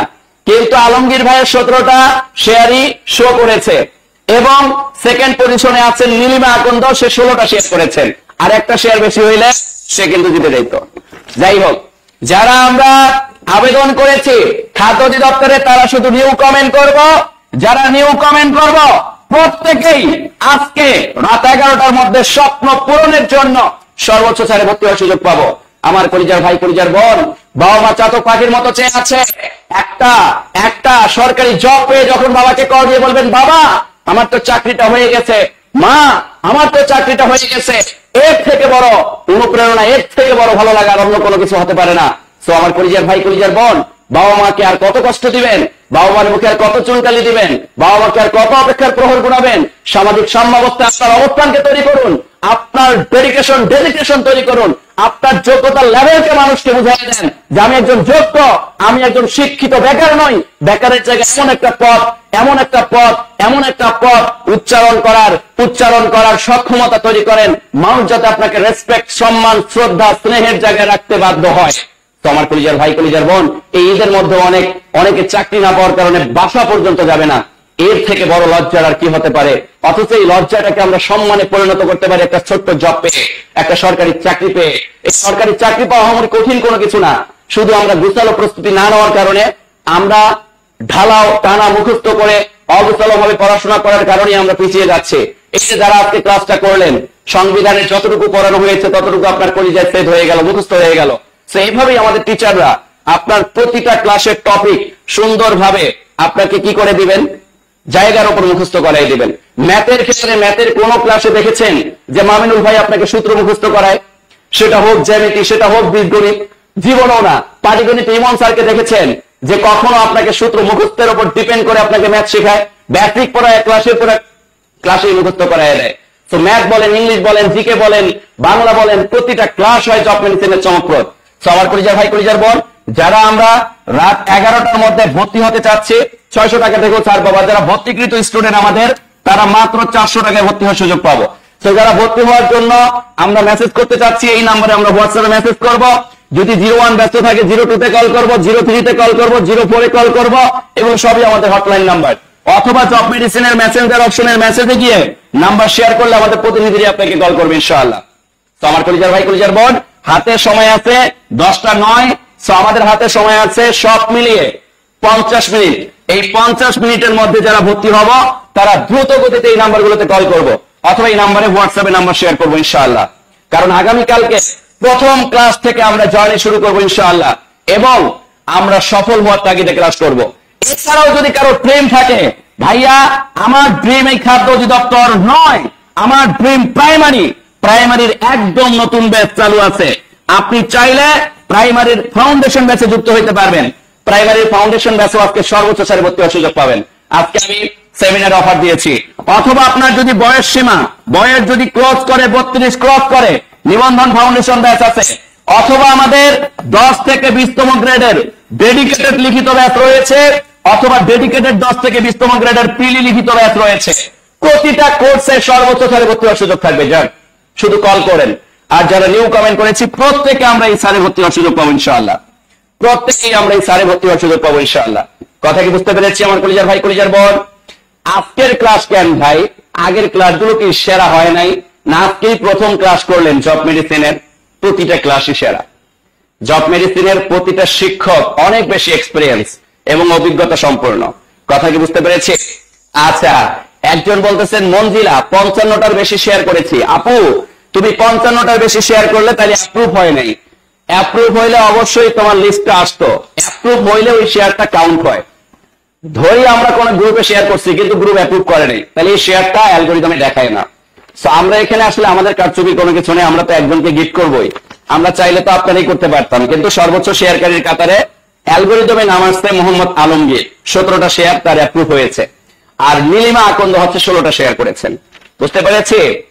ওকে মঞ্জিলা আপু, আমরা এক্সট্রিমলি সরি যে আপনি এতগুলো শেয়ার করেছেন কিন্তু প্রথম হইতে পারলেন না, এর জন্য আমরা সরি। সো ঠিক আছে, সর্বোচ্চ ছাড়ে ভর্তি হওয়ার সুযোগের জন্য আমরা জাস্ট এই নাম্বারে কি করব, ইনস্ট্যান্ট হোয়াটসঅ্যাপে নাম্বারটা সেভ করে আমরা হোয়াটসঅ্যাপে জাস্ট নাম্বার শেয়ার করব। আমাদের নিজস্ব নাম্বারগুলো শেয়ার করলেই আমাদের প্রতিনিধিরাই আপনাকে কল করবে ইনশাআল্লাহ। ওকে, তো ঠিক আছে, সবাই ভালো থাকবো, সুস্থ থাকবো, সবার সুস্থতা কামনা করে শেষ করতেছি। আল্লাহ হাফেজ। আল্লাহ হাফেজ। না, মেসেঞ্জারে শেয়ার করলে সেটা দেখাবে না।